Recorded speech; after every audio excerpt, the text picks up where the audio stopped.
Okay, great. So let's officially start. Hello, everyone. Welcome to the next meetup organized by quantum computing groups from Washington, D.C., Toronto, and Warsaw. My name is Pavel, and together with Sebastian Zając, we'll be the facilitators. We are members of Q Poland. I'm also the CEO of the Quantum AI Foundation.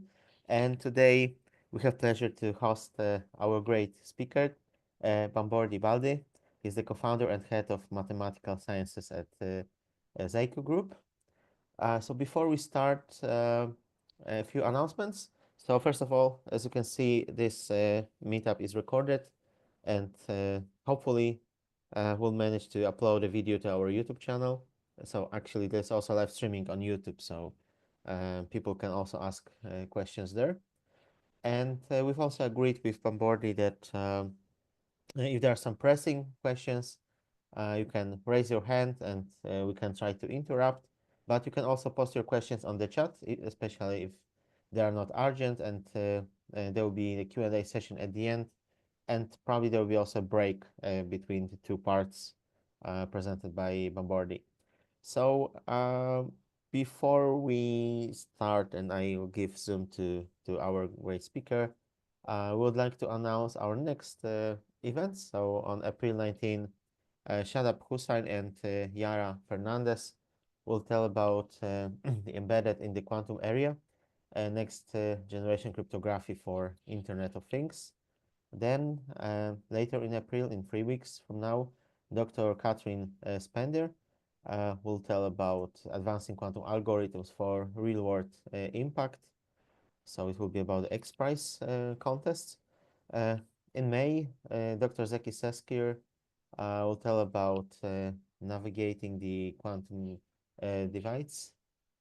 And then in June, Dr. Jarek Duda, who was also our speaker a few weeks ago, will tell about maximal entropy random walk as corrected diffusion in agreement with quantum predictions.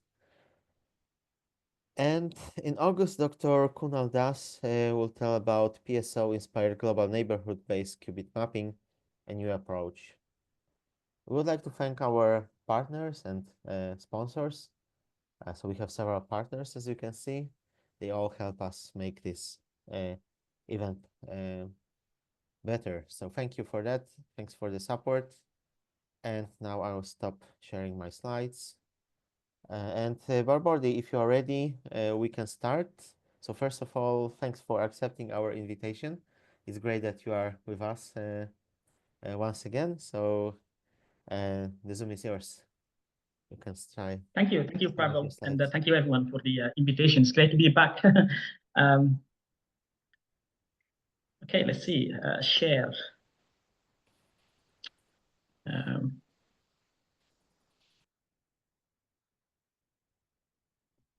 So it should be loading now. Yes, it's loading. Is it full screen? Yes, I can see the agenda. Okay, cool. So thank you everyone for showing up this Saturday. So because I realized the time, it's 2 hours approximately. So I decided to split this session in two halves, and each of them will have some sort of interactive session.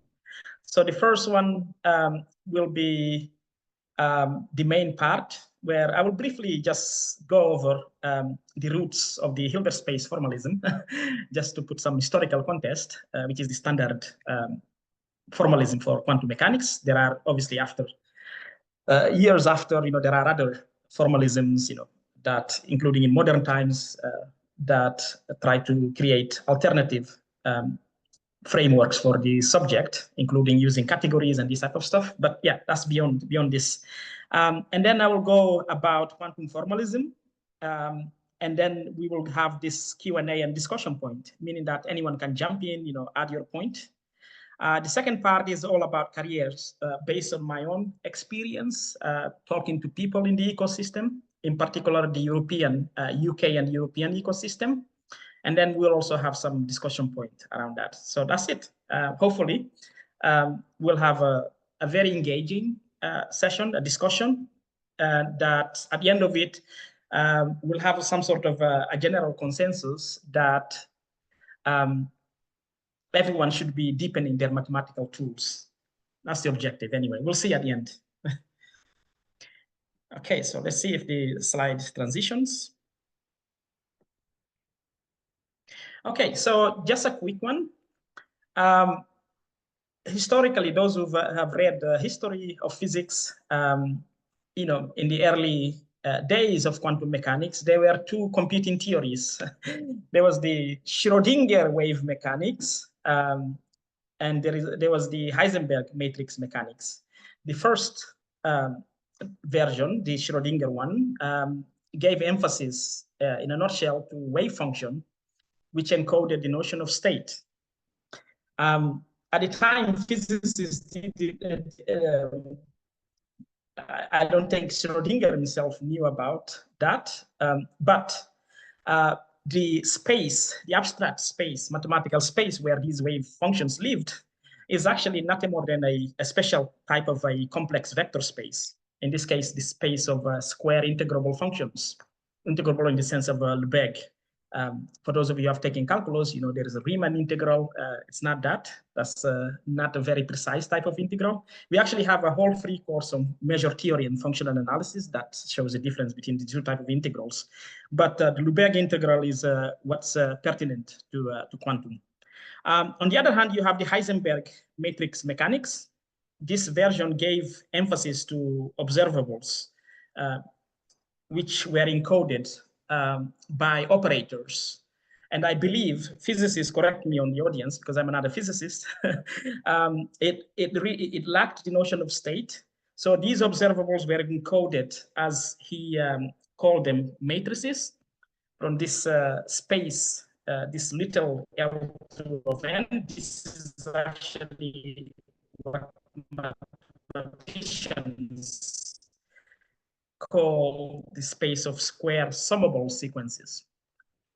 And then it turns out, years later in theories, actually have a unified underlying structure, which is the structure of the Hilbert space. So this is the roots of this abstraction. This was done by von Neumann when he realized this fact that both of these are actually nothing more than Hilbert spaces. So he proposed that the Heisenberg observables be encoded as self-adjoint operators / Hermitian operators. We have to be, I don't want to go too much deep into functional analysis, but there are some subtle, depending on the language. Physicists normally use the term Hermitian and self-adjoint to be like meaning the same thing. In finite dimension, this is true, but if we wanted to be more rigorous, we have to be careful when we deal with the infinite dimensional spaces. There is some subtle differences there, but that doesn't matter for the purpose of today. And then the idea was that the observables are encoded as self-adjoint operators, and then the wave functions as unit vectors on the same Hilbert space. So then you have this unified Hilbert space structure. And mathematically, it can be proven these two spaces are unitarily equivalent. This is another more sophisticated way of saying that they are the same thing. They are isomorphic. Yeah, so it doesn't matter. You pick one or the other. It depends on what you want to do, which one is convenient to whatever you want to develop. So that's a brief history. Apologies to physicists if I missed anything, but this wasn't meant to go any deeper than just this. Just to give some context, where does this Hilbert space formalism comes from? A comment, short comment by a physicist. Hilbert space is huge, and that note is very important because a lot of people neglect mentioning that the Hilbert space is very big, okay, very large. And that may mean that a lot of possibilities are there because this space allows for many different combinations. Now, the observables are also many, and in this sense, the two things are related. Sorry, these things are related. Okay, so, but that's just a short comment. I like your presentation and your introduction. Thank you. Yeah, and I must emphasize this thing of just as you mentioned, large. Actually, these spaces are infinite dimensional, so the dimension of these spaces are large, are really yeah. So this is different to CN, for example, which is what a lot of toy quantum computing introductory courses give, which are like finite dimensional spaces. But I believe in a lot of the systems that physicists deal with is actually deals with infinite dimensional Hilbert spaces. So thank you for that. Yeah, a reminder. So the operators that operate on some matrices, okay, the matrix itself may be big as well. So in order to get those observable, I have an operator that acts on a matrix. And that's now bringing Heisenberg and Hilbert to the same agreement, although the initial approaches are different.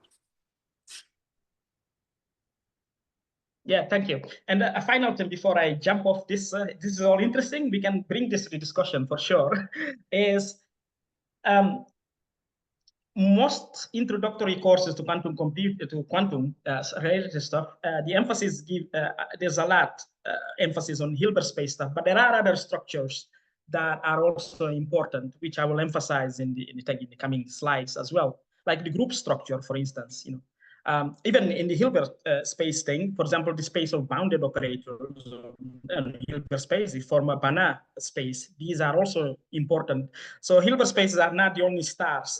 So the key to actually being able to really have this deeper understanding of this theory and then hopefully go and build something interesting is, in our point of view, is to have a deeper knowledge of the underpinning mathematical structures that are required and how these structures interplay between each other. So this brings me to quantum formalism. I just realized the background is slightly different than the rest. I don't know how I did it in Canva, but it doesn't matter. What matters is that you can see. So the quantum formalism community started back in 2020 when, during the pandemic, when I was attending a lot of meetups because I didn't have much to do online. In particular, I think the Washington Quantum this community was also created during the pandemic, if I'm not mistaken. Yeah. So anyway, I was attending a lot of sessions, and I realized a lot of the introductory stuff in quantum computing were brushing aside the mathematics. So mathematics was not really emphasized too much because they didn't. It was seen as something inconvenient, right? So it was like very, very rudimentary from the mathematical point of view. So we decided, okay, maybe we can do something about it and start something. And that's how quantum formalism started. And the main target audience at the time was people who want to aspire to work as quantum computing professionals. In this case, in particular, people who want to do algorithms and these things.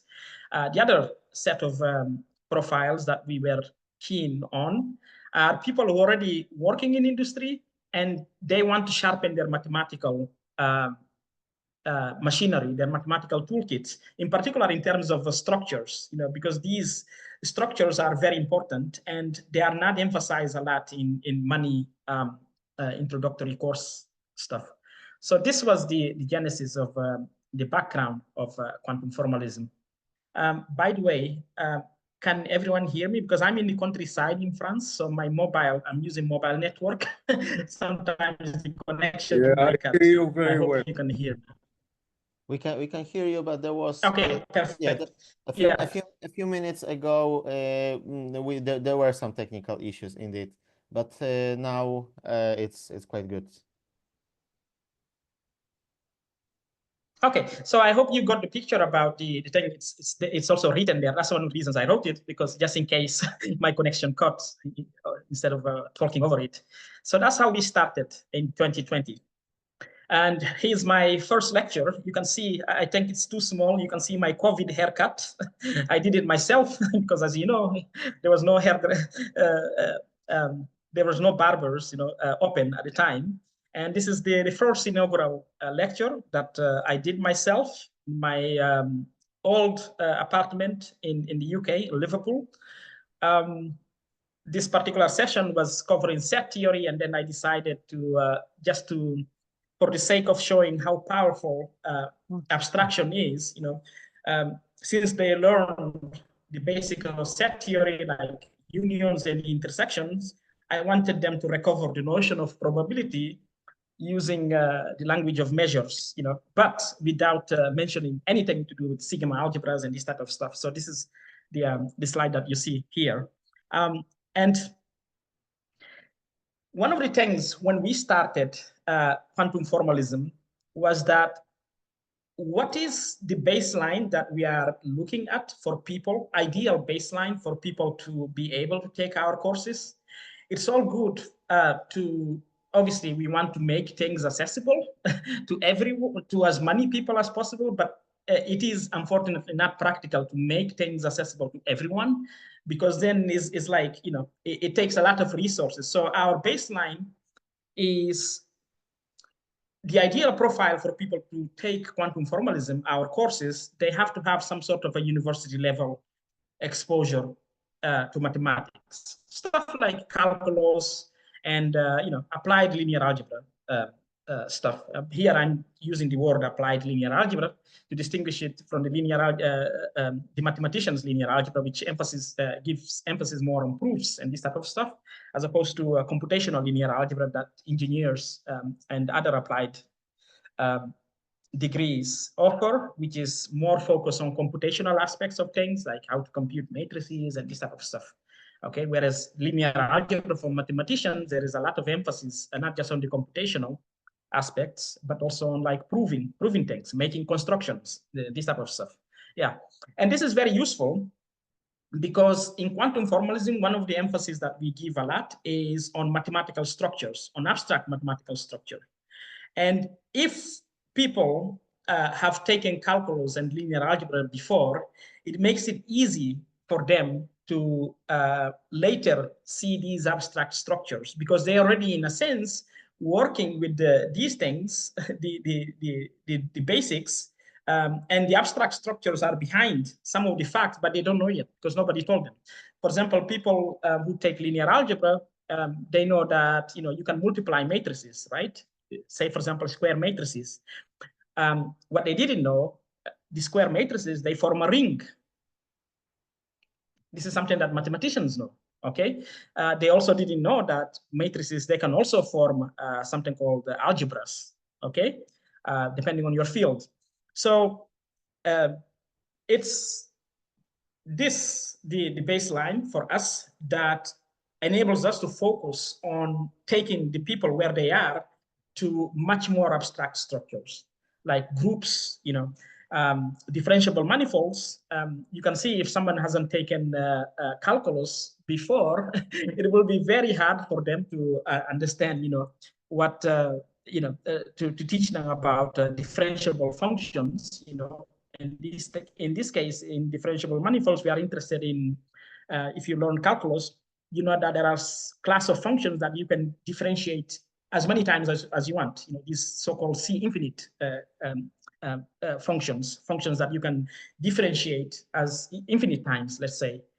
If you didn't know that, it's very hard for one to introduce you to the notion of differentiable manifolds, let alone going more deeper to smooth manifolds, which are these manifolds that deal with where you can do calculus with the C infinite type of function in a nutshell.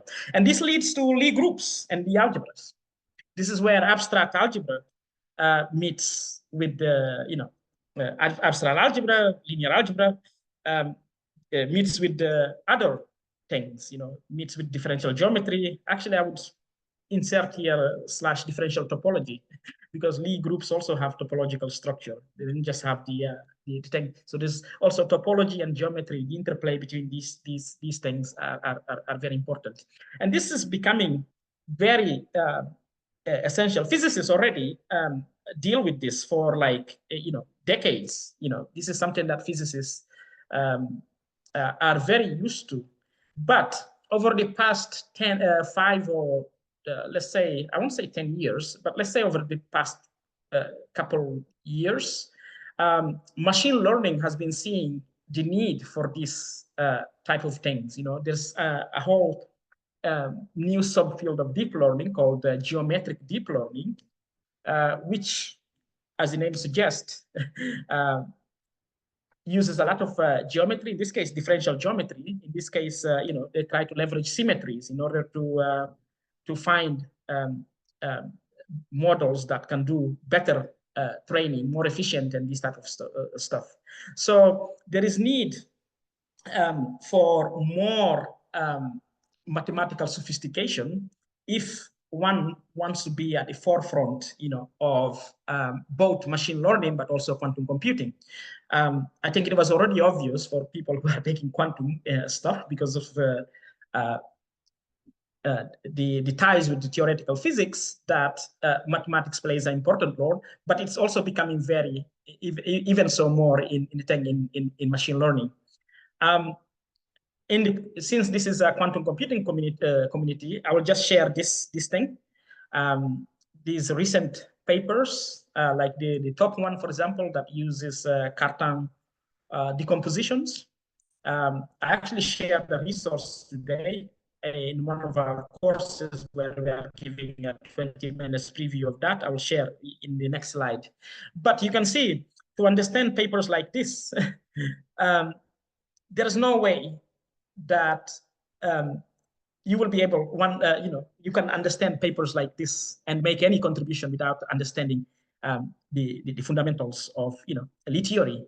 So last, I think 3 weeks ago, we invited Nathan, who is one of the top researchers in his field. He does quantum chemistry.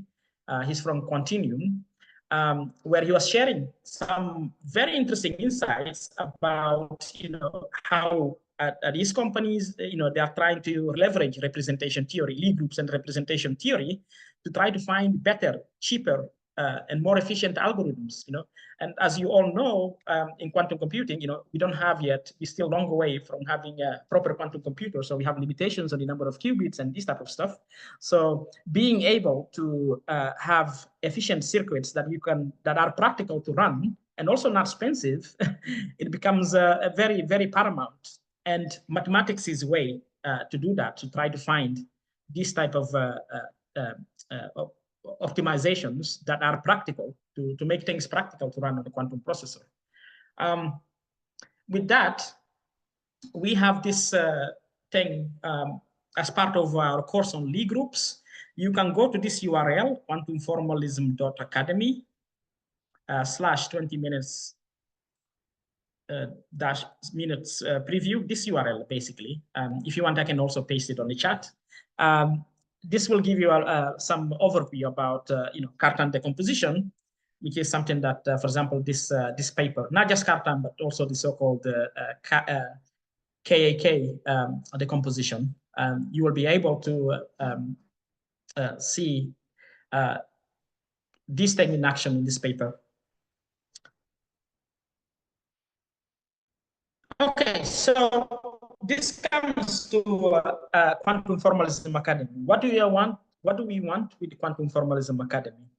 So, quantum formalism community stuff that we've been doing since the pandemic. So the idea is to help people who are not coming from a mathematics background, but they see the need to master these branches of mathematics that are not, usually part of, say, computer science degree or other engineering degrees, And they don't certainly also, they feel intimidated, or they don't want to pick up a mathematics book to go there and, because mathematics books tend to be, very dense, so they need a guidance, they need a way, a structured way of learning abstract maths, but with a purpose.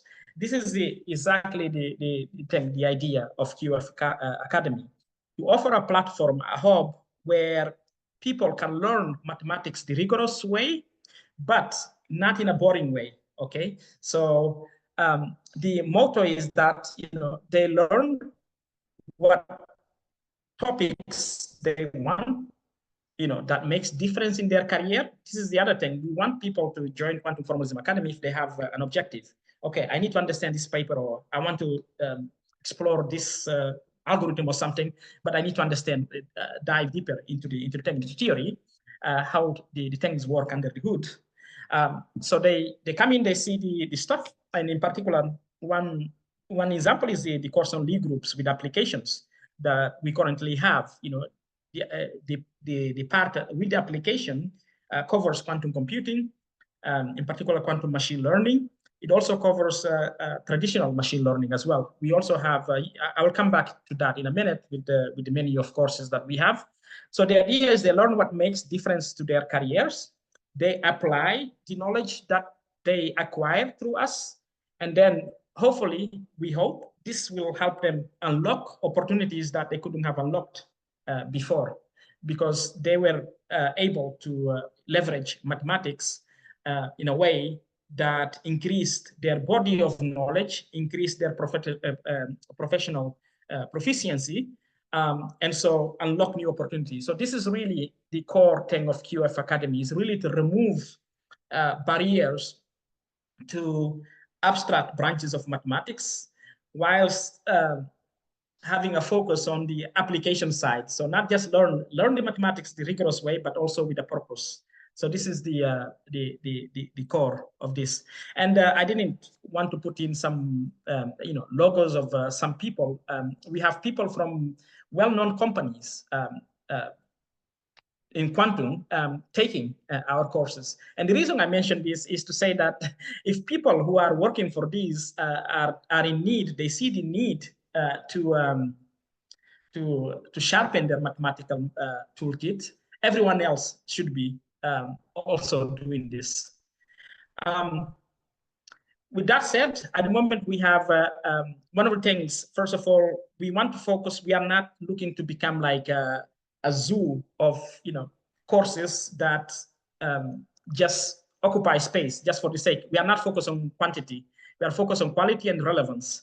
So we will have like small catalog of highly relevant courses for both quantum computing, but also other emerging technologies, whether AI, privacy enhancing technologies. So we'll, for example, have we are in production for a course on fully homomorphic encryption. We have another course on topological data analysis and so on. But for the time being, you can take, you can audit, ready to audit the courses on like linear algebra.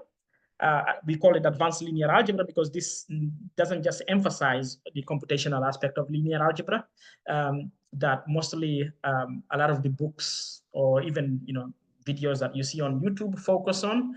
This also emphasizes proof, making writing proofs, making abstract constructions. We have mathematical foundations for quantum computing.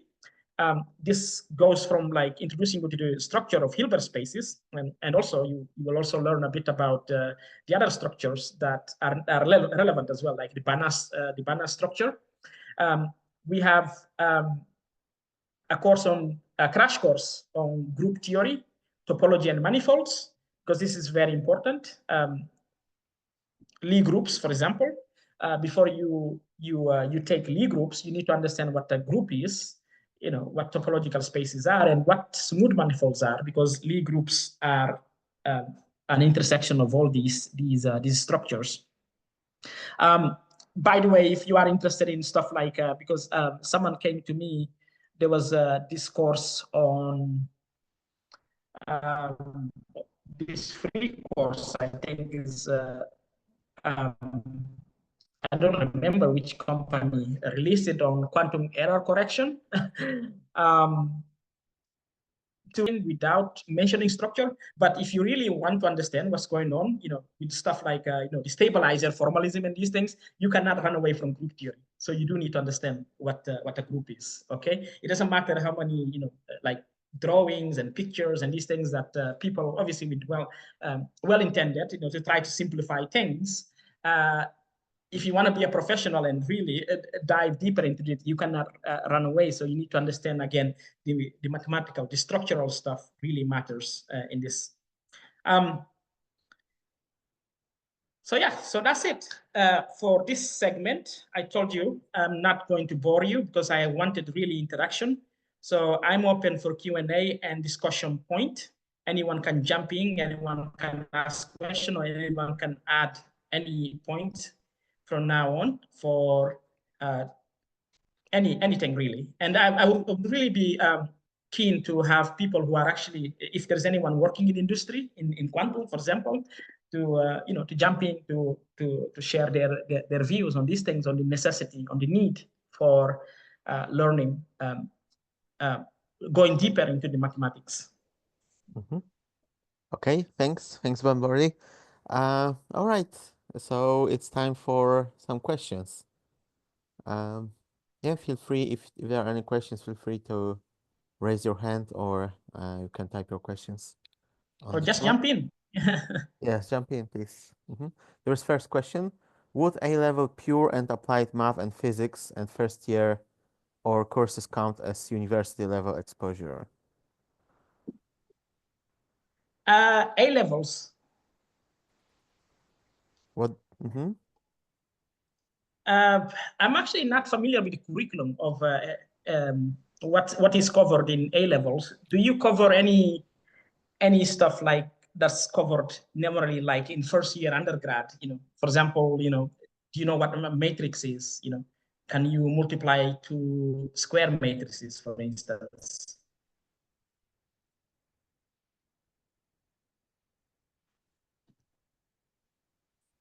I don't see the question. Feel free to jump as well. Come in and maybe it's easier. Sunil, if you want, you can unmute. Yes, please. Yeah, so what I mean by that is pure and applied math covers things like matrix multiplication, addition, subtraction, whatever. It also includes linear algebra. That's the pure math part of it. Well, actually, that's partly applied as well, but and applied covers things like differential equations, partial differential equations. Oh yeah, absolutely. And then the OR stuff is basically solving, I don't know, industry problems, optimization, that kind of stuff. Yeah, no, absolutely. If you have that background, you can definitely take our courses. Okay. That's a good background to have, indeed. Okay, thanks.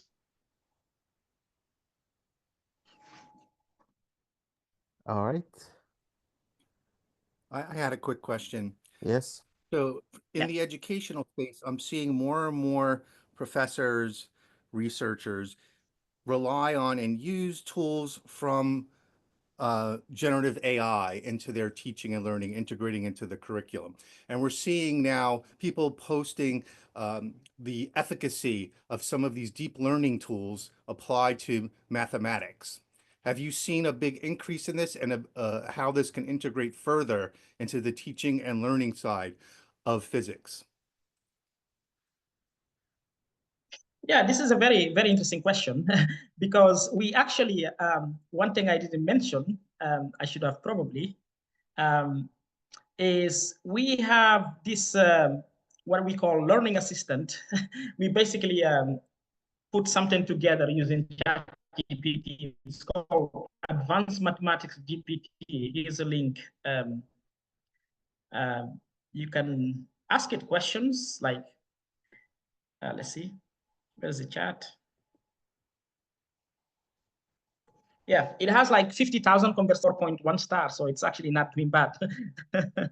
Yeah, so I think these tools can be definitely useful. In particular, in our case, the motivation for creating this is to give the opportunity for those who possibly struggle with formal abstract definitions, to have something more like, that uses more of a, natural type of language. This is why LLMs are great for this, to try to simplify, some of the abstract definitions so people can understand.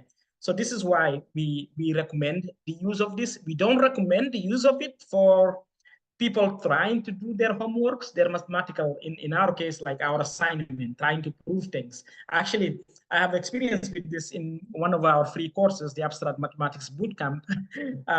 We have like assignments, and it was obvious that some people were using ChatGPT. You can see, this very verbatim type of thing, people blah, blah, blah, trying to do construct a proof. That is not recommended, because at the end of the day, you're learning maths for you to be able to do things, not like delegated, for some LLM to try to do things for you. Okay, for a learning, I think it's definitely something that should be embraced for learning purposes, in the sense of like helping clarify things, as opposed to using it to try to accomplish the assignments or the practice themselves. So yeah, and I don't see this thing going away anytime soon. In fact, I was impressed with in one of the, we have like multiple choice questions. So in the course, I tested ChatGPT, and it was actually quite good in answering, in getting right, the multiple choice type of questions. Yeah, where it got it wrong mostly is when you actually require some sort of computation and these things. Then those type of questions, it actually struggled with it, which is not a surprise, because as you know, it's probably been trained in hundreds of millions of textbooks in maths, and lecture notes and whatnot that are available over the web. So naturally, it is well capable of getting it right to a certain point. But there is also the danger of hallucination. One example of this is, I saw somewhere on my feed, someone published this tool that basically takes YouTube videos, which I think is actually a great idea. If one could take, because there are a lot of free lectures available on YouTube, but unfortunately with these lectures, you can just watch them. You cannot create problems, you cannot solve anything. So apparently this tool seems to be able to look at the thing and then creates a problem.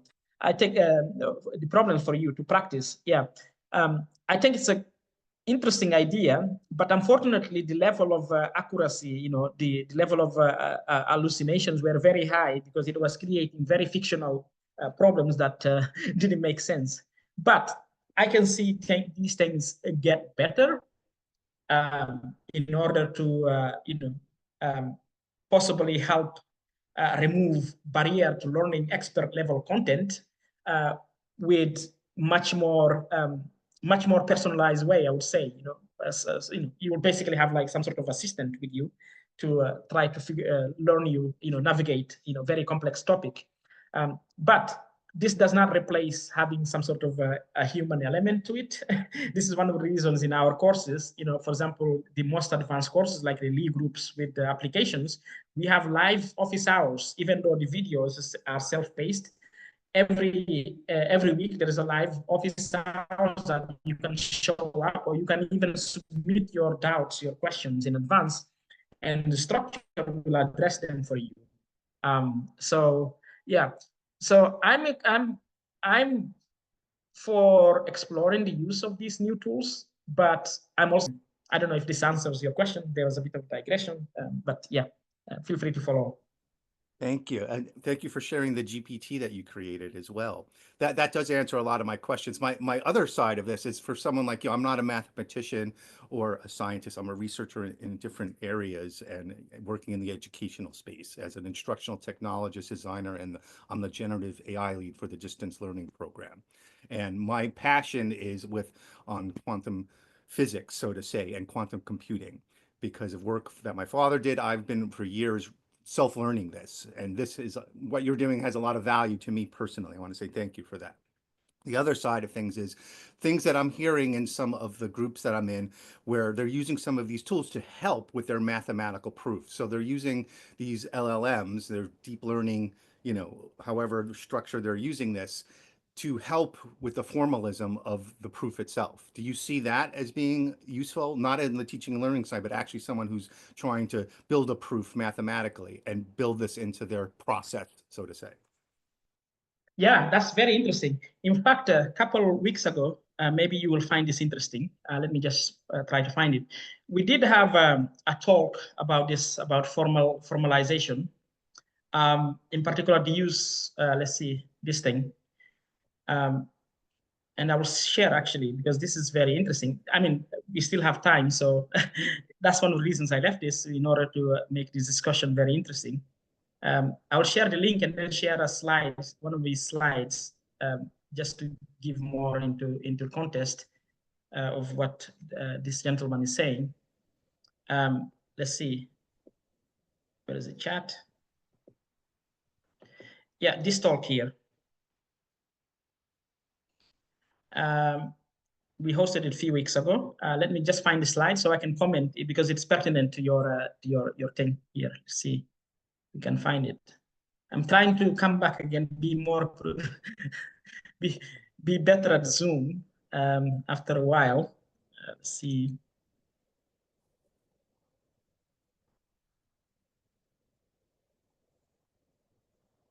Feel free, anyone else, while I'm looking for this, feel free to jump in and add anything with respect to this this particular point. Mhm. Could I make a comment about AI? Yeah, of course. Well, one of the, this is something where I've, Jan LeCun was someone that I helped get funded at one time, so I've got a pretty long background in this area.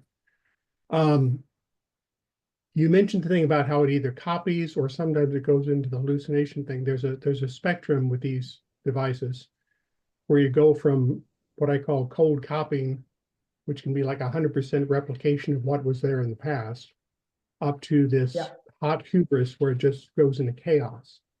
And just a caution for everybody, it is always an imitative or mimicry process. It's not a deeply insightful process. If you tell an AI to create a railroad, it will throw rods down onto the ground saying, well, that looks like a railroad line. And they say, well, no, but the rods have to be connected. And then you say, oh, okay, so I'll put some Scotch tape on it. Say, no, it has to be welded. And you go through this endless procedure of getting the mimic to understand the deeper levels of what it looks like. So I would be very, very cautious about trusting proofs generated by generative AI for that reason. It's a guardrail system. It's not an insight system. And it's can cause some interesting problems if you do it. But just to comment on this, always this little spectrum from copying to chaos, and in between, you don't get insight. You get lucky sometimes, especially if you're on the copying side. So. Yeah, no, absolutely, 100%. And I have seen that, as I was saying in the example of one of the courses that I was doing, where people were trying to, you can see the submission. It's a ChatGPT thing. Yeah, and actually one of the submissions actually forgot to remove the thing from ChatGPT. So there's a thing to say, replace this with that.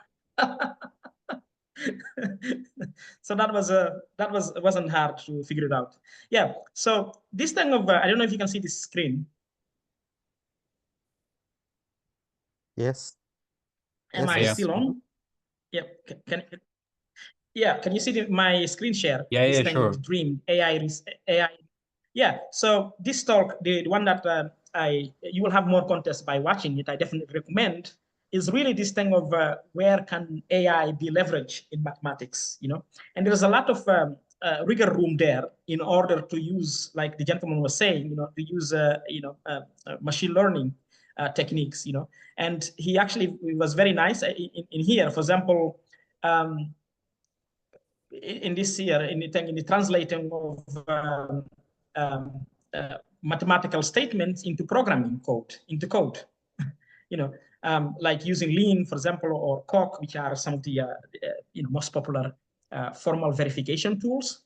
So definitely, I think there is a huge opportunity there, even for people who are not coming from a mathematics background, but they are coming from AI and other disciplines. There is a huge opportunity there for collaborating with mathematicians in order to make this happen. So yeah, to answer to your point, I definitely see a big role here, and it's also a big opportunity. And there are actually a lot of there are some new generation of companies. There's one called I think they just recently last year they launched. It is backed by one of the large Silicon Valley VCs. It's called Harmonic dot something. Yeah, I think they are trying to do stuff along these lines as well. And there are other AI like these foundational model labs that are also interested in this type of stuff, because it seems to be like a good marketing to say that your model can do maths. Yeah, in fact, one of the things that that might be worth sharing is this thing here. Just a moment, where I find it. There's a recent benchmark, because there have been a lot of hype. Some of these companies saying that OpenAI actually was caught up with this because they released a PR statement saying that their whatever, I don't remember which model, outperformed one of the benchmarks. It turns out actually the the company that the organization or the company that created the benchmarks had given OpenAI privileged access to data sets. That's one of the reasons their model performed better. Let's see if I can find this. This is also a very useful resource for you in this thing of. All of the test results always wind up being some version of that. The LLM model, large language model, is a copycat model. It is a cheat model. It cheats. Yeah. If you don't let it cheat, it gives you nonsense.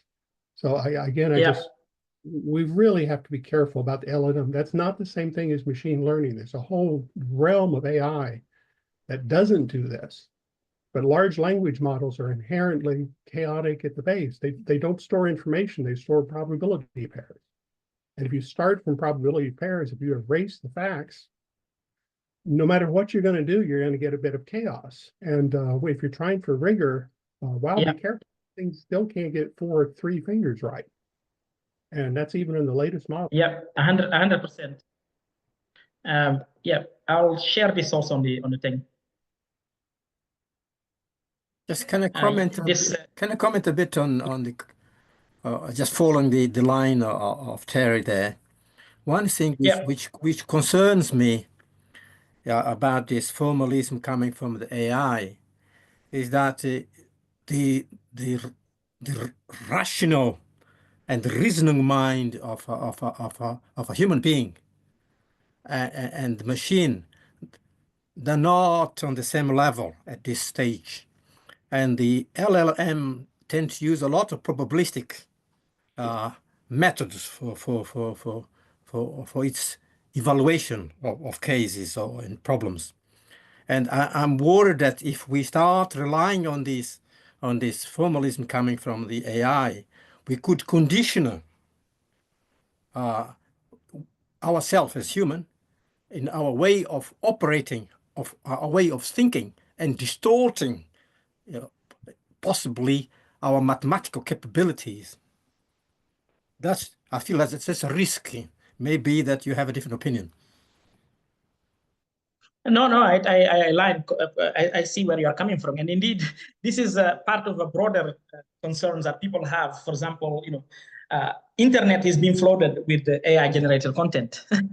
So, at some point, we'll have if we wanted to train new models, where are we going to get the data? It will be just coming from including huge amount of hallucinations, because people they don't, as Terry, I believe, was saying. People don't tend to verify, for example, whether something is up. They're just, if you take the LLMs just as face value, and there's a lot of that, when you throw to LinkedIn or Reddit and all these things, AI generated content, because everyone wants to just, generate content, because, seems like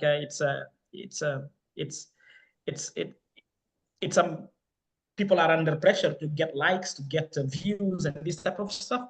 Yeah. So this is, from that point of view, I definitely think there is a danger there, of not just illiteracy in the mathematics, but also in all sort of other fields, like, creative writing and this type of stuff, because, the internet is where information is found, is being generated by these hallucinating LLMs.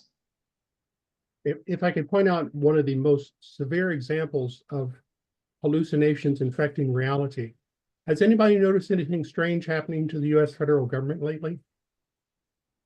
That was a facetious question. We're essentially dismantling ourselves. All of that's being done by an LLM from Elon Musk. The massive emailings are being done by an LLM. The amplification of a tiny team of extremely immature developers is all being done by LLM amplification. So if you want an example of the dangers of misuse of large language models because of their ability to sound confident when they have no idea what they're talking about, which is why people get fired, even though they're spectacular employees, they get fired because the LM says, close enough, fire him, fire that one, get rid of this agency. So that's a real world example of the dangers of misapplication of a probabilistic software model that has no verification built into it, no testing, no assurance, no quality. All of that is gone. All of that is gone. And if you think about it, quality assurance is gone. Testing is gone. Everything it says, if I can just make it sound about right, that's good enough.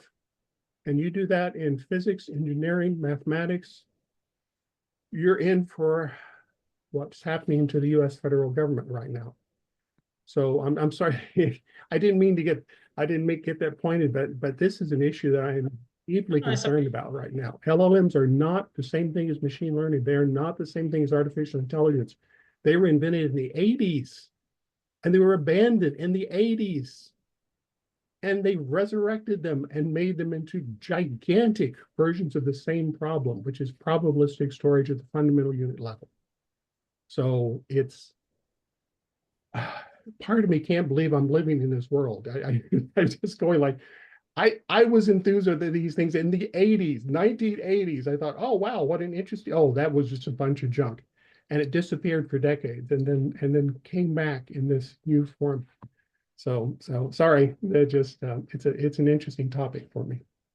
Terry and everybody here. Okay, we are here for that. Yeah, go ahead, please. I just wanted to add, in terms of if we're looking at it from a domain expert using some of these tools, is there value in these tools you see as a domain expert in helping in the process that you're doing? Can I give you my completely blunt, honest opinion? Yes. Never. And the reason is that the probabilistic storage unit at the base of this, which is always word pairs, always probabilistic word pairs. Marco Polo pairs, I like to call them, because Marco, you say Polo. What's the chance that you're going to say Polo? You give it a solid fact, you give it a solid number, you give it a solid piece of data, it doesn't matter. It converts them into probability pairs. You have catastrophically damaged your data from the very nature of how you're storing it. Why do they store it that way? Because it allows it to converse in a very human-like fashion. And then the human adds meaning on top of that. But I know of no circumstance that I've encountered, even with most advanced tools, where you're not adding generative noise to what should be a reliable, provable process. It's almost the opposite of mathematics. So the big thing about AIs is that you have to review everything that it tells you. Do not blindly believe it, because if you do that, you're in for a world of hurt. And the trouble is, these systems can generate that nonsense at levels and at the magnitudes that totally swamp and destroy human capability and capacity to review it. If we follow this route, we're lost, because we will never be able to review anything reliably again. Because the machines are supposed to be doing the reviews, and we don't have the capacity. This is the reverse of the model we should be doing with computers. Computers are supposed to help us, not aggravate us. So the big thing is, I don't believe, AI is there's a kind of a helper, so to speak. I use it, but I am a software engineer, and I can tell when I've been given garbage or not.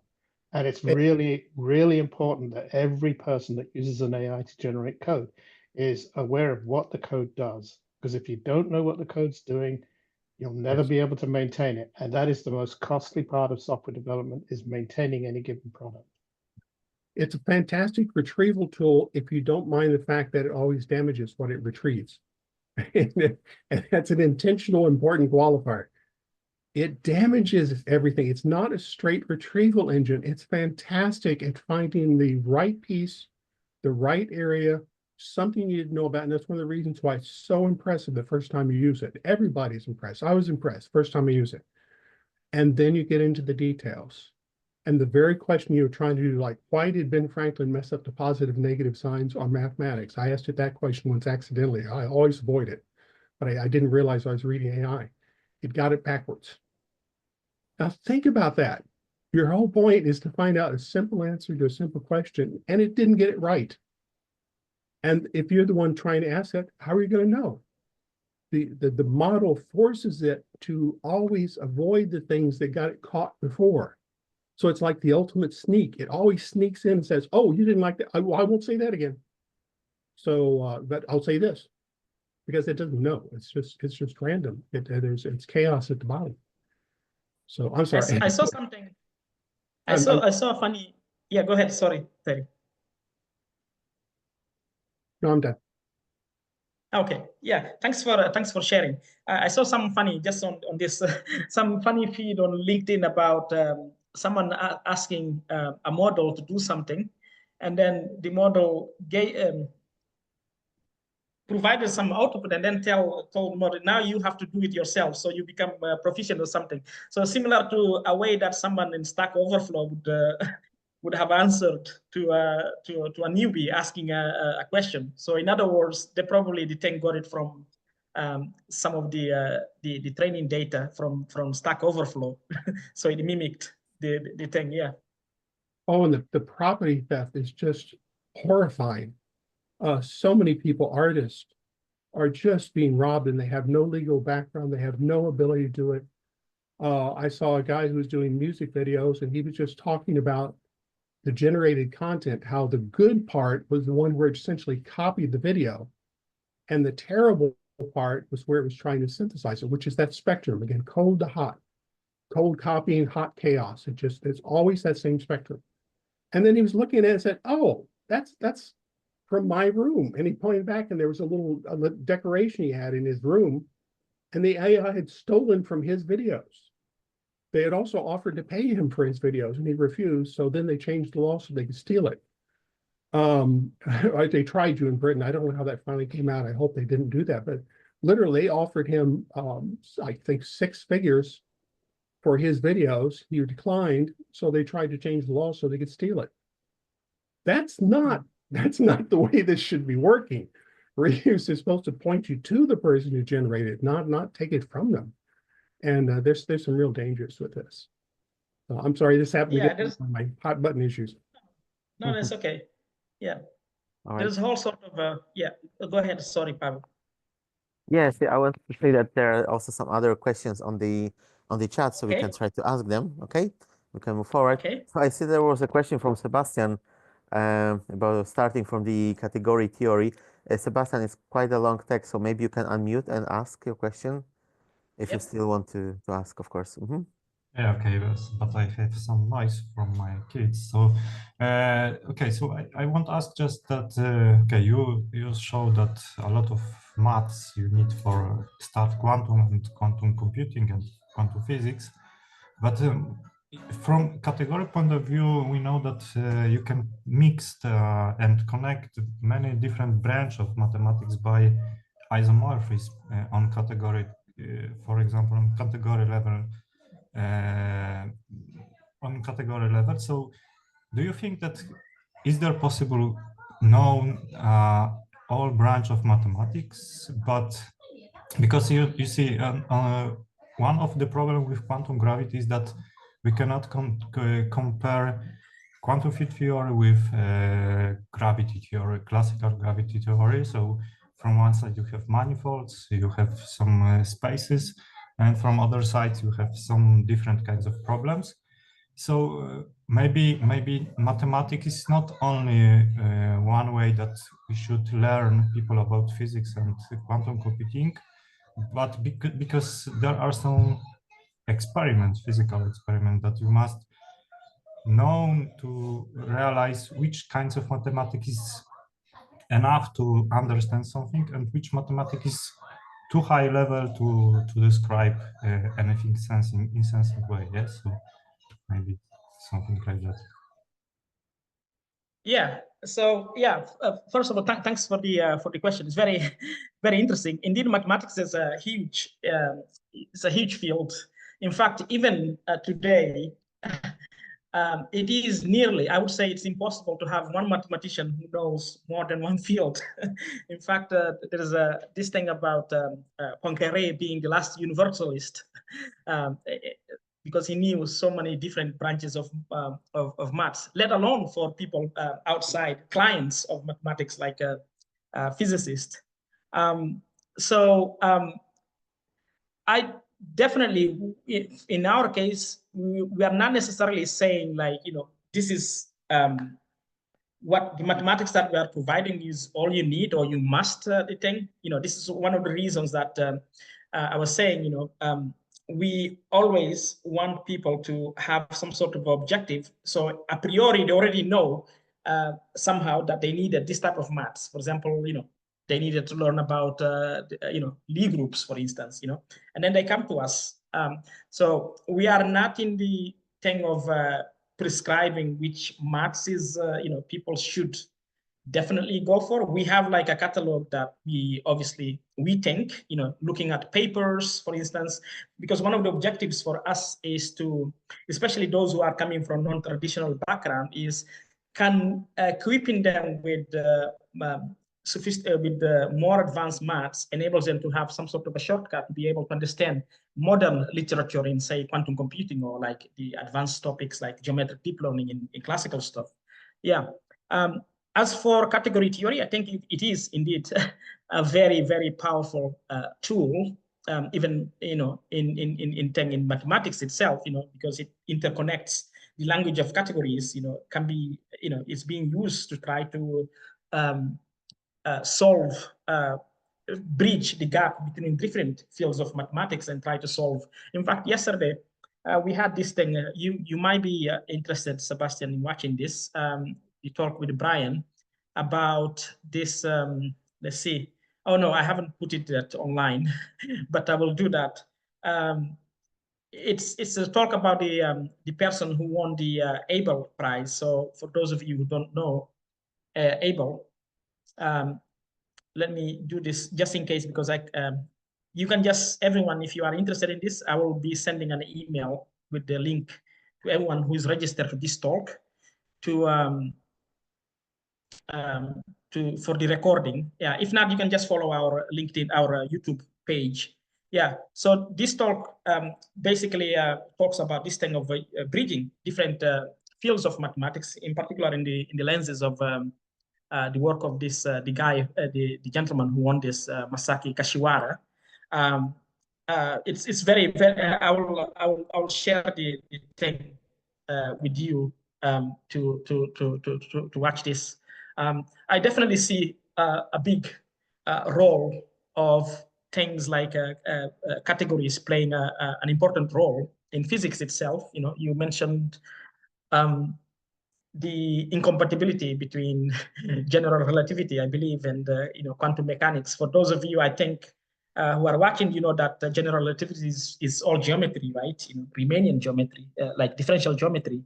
Whereas quantum mechanics seems to be like, it's algebraic. It's also, there's analysis there. In fact, this whole new field of functional analysis flourished because of, let's say, partly driven by people like von Neumann, Banach.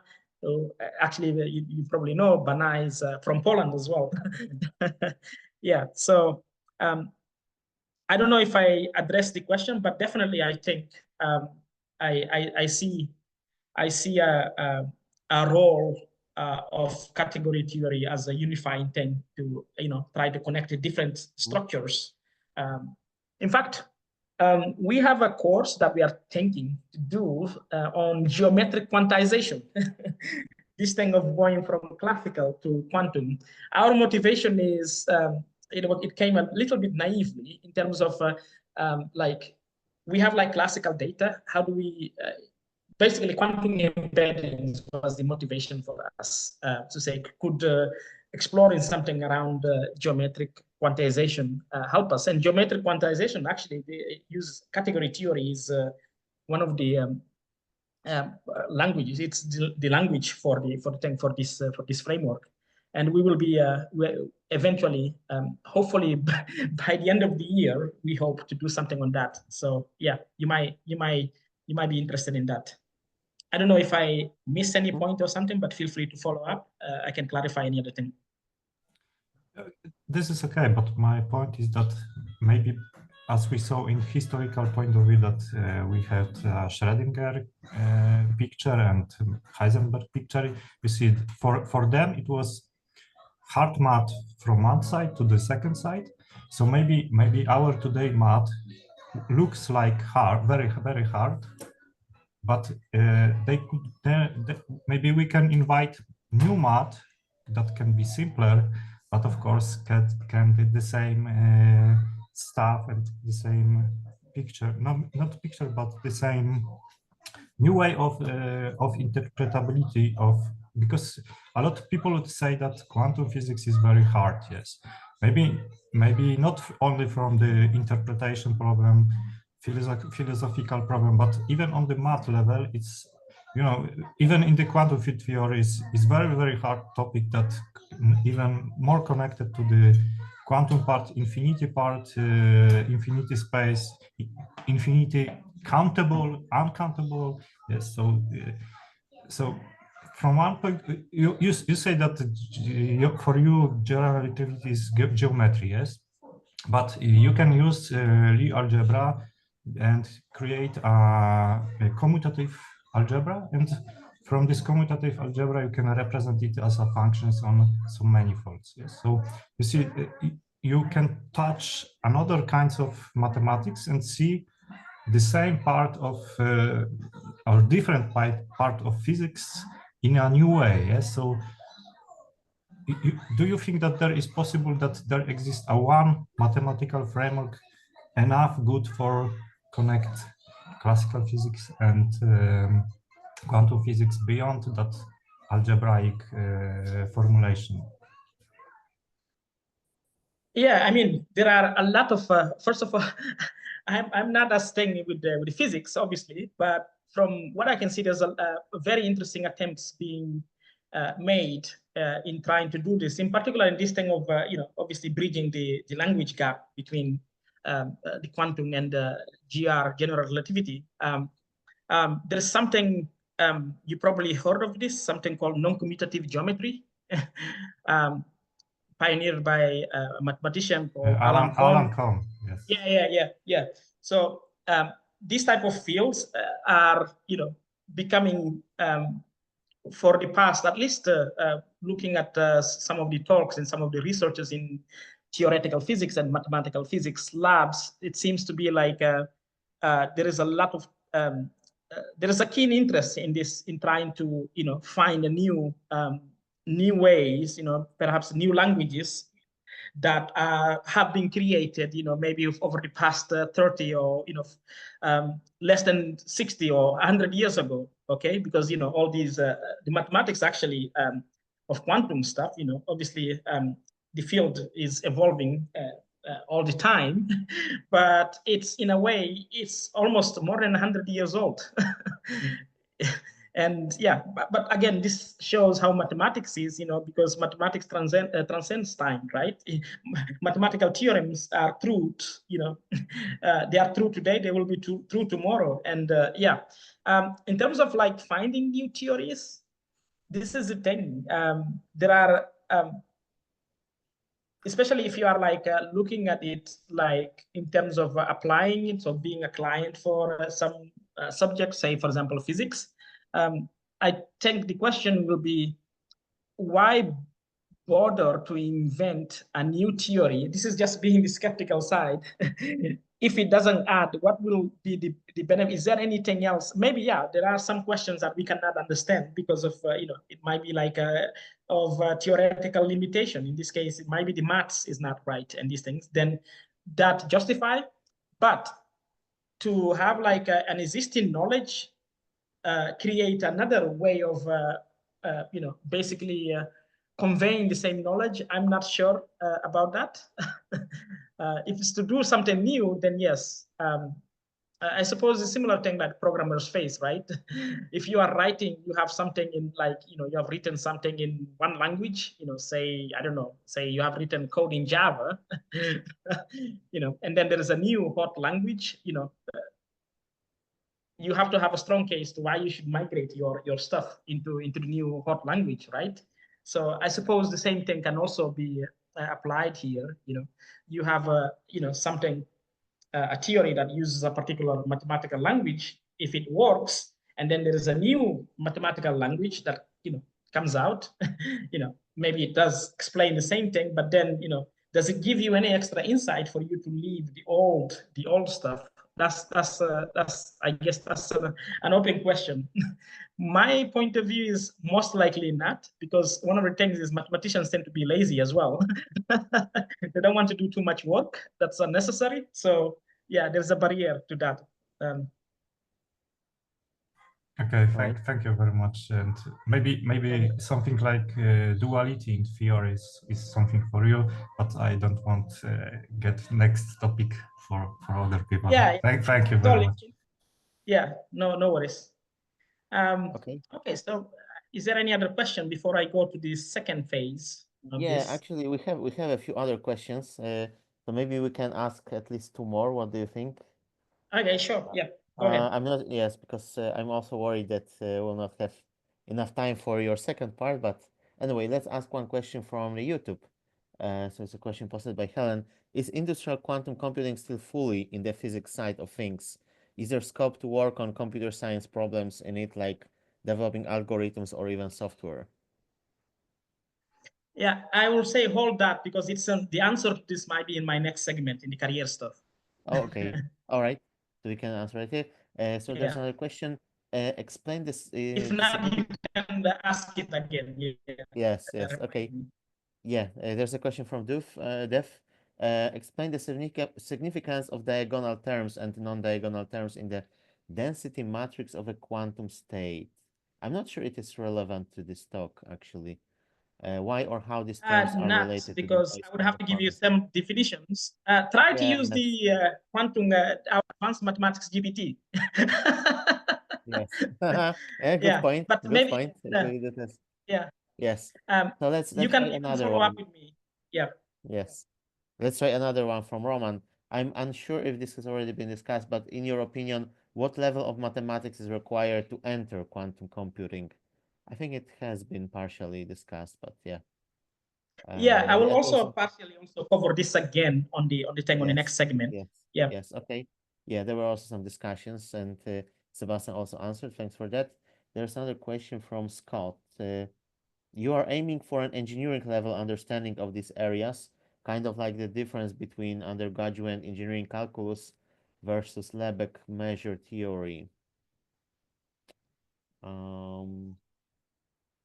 I'm not sure if I fully understand this question, but maybe Scott, maybe you could unmute yourself and ask Mute, please. Yeah. if you are with us and you can Sure. clarify. Hi guys. Yeah, I am. What I'm asking is basically just trying to pitch like where people's expectations should be as far as their end understanding for this content, right? We're not looking to train PhD mathematicians, right?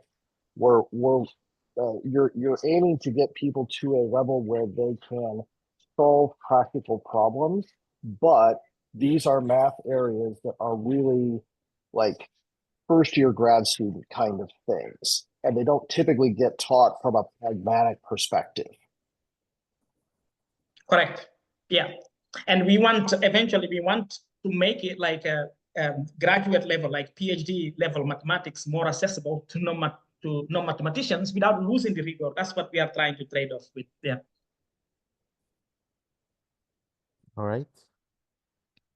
Scott, does it answer your question, or would you like to ask a follow-up? No, that's perfect. Yes. Okay. Thank you.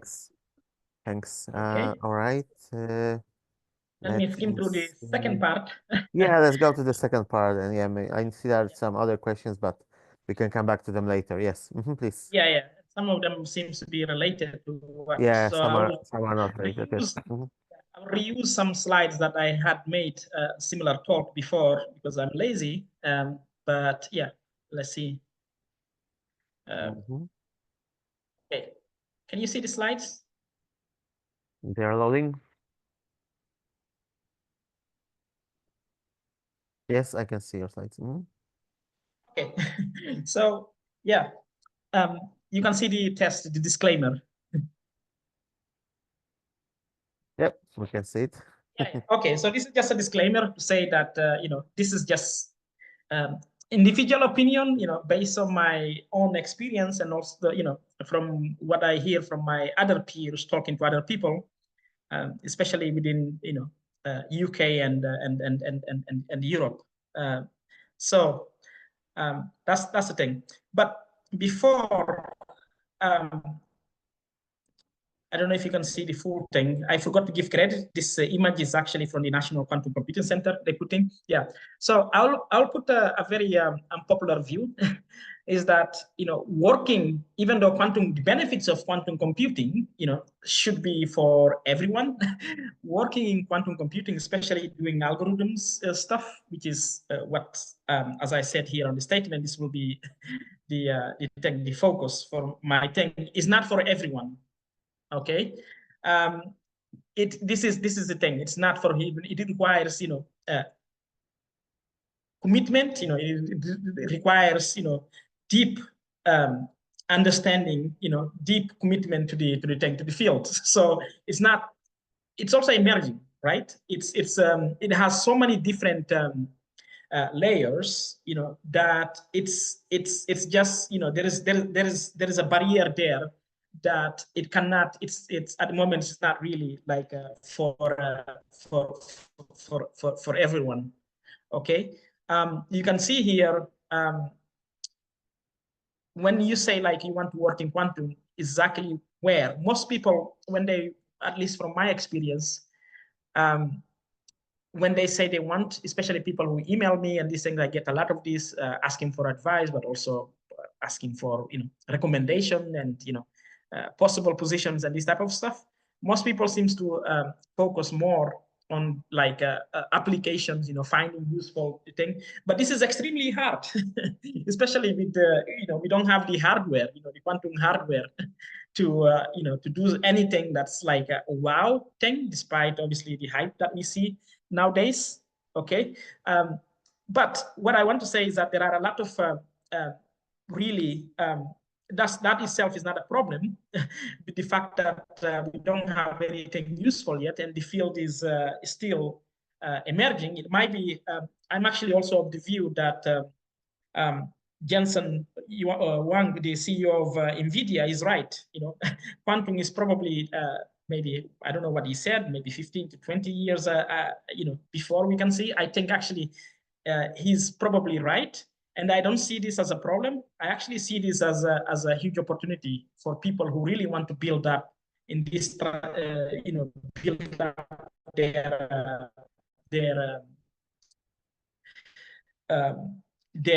their knowledge, their capabilities into this emerging field and create new opportunities for themselves.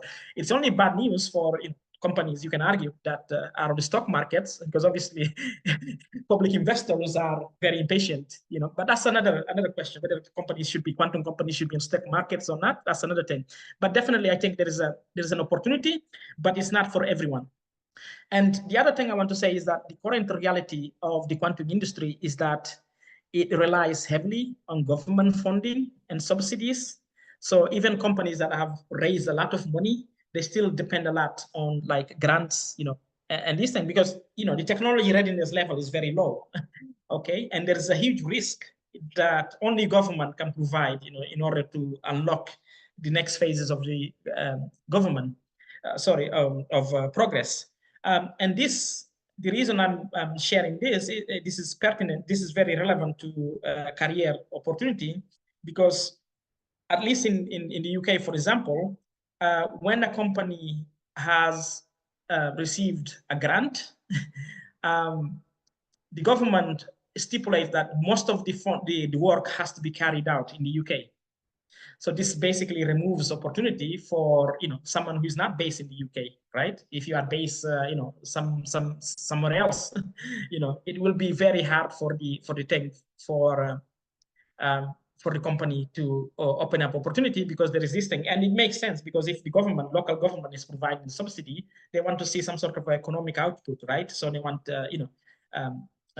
the workforce, because this is highly skilled job. They want it to be local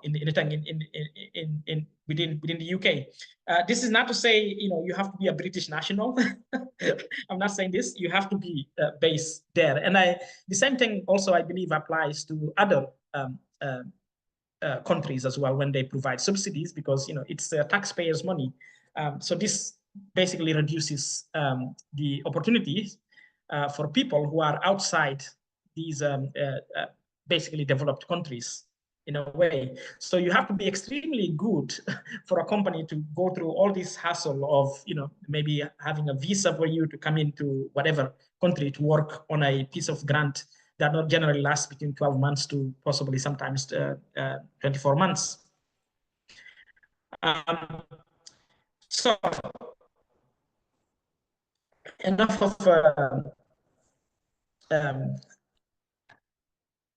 sorry, my screen froze a bit. Can you still see me? I see like a notification my network is unstable. Yeah. Yes, we can still see your slides and hear you. Mm-hmm. Am I still on? Yes. Yeah. So I'm just speeding to the line so we can have time for a bit of a discussion at the end. Yeah. So the first piece of advice I would say is, don't try to be generalist. Just find your niche within this thing here. Find where you want to land. And I can tell you that the application section here, this is very competitive because everyone wants to be here.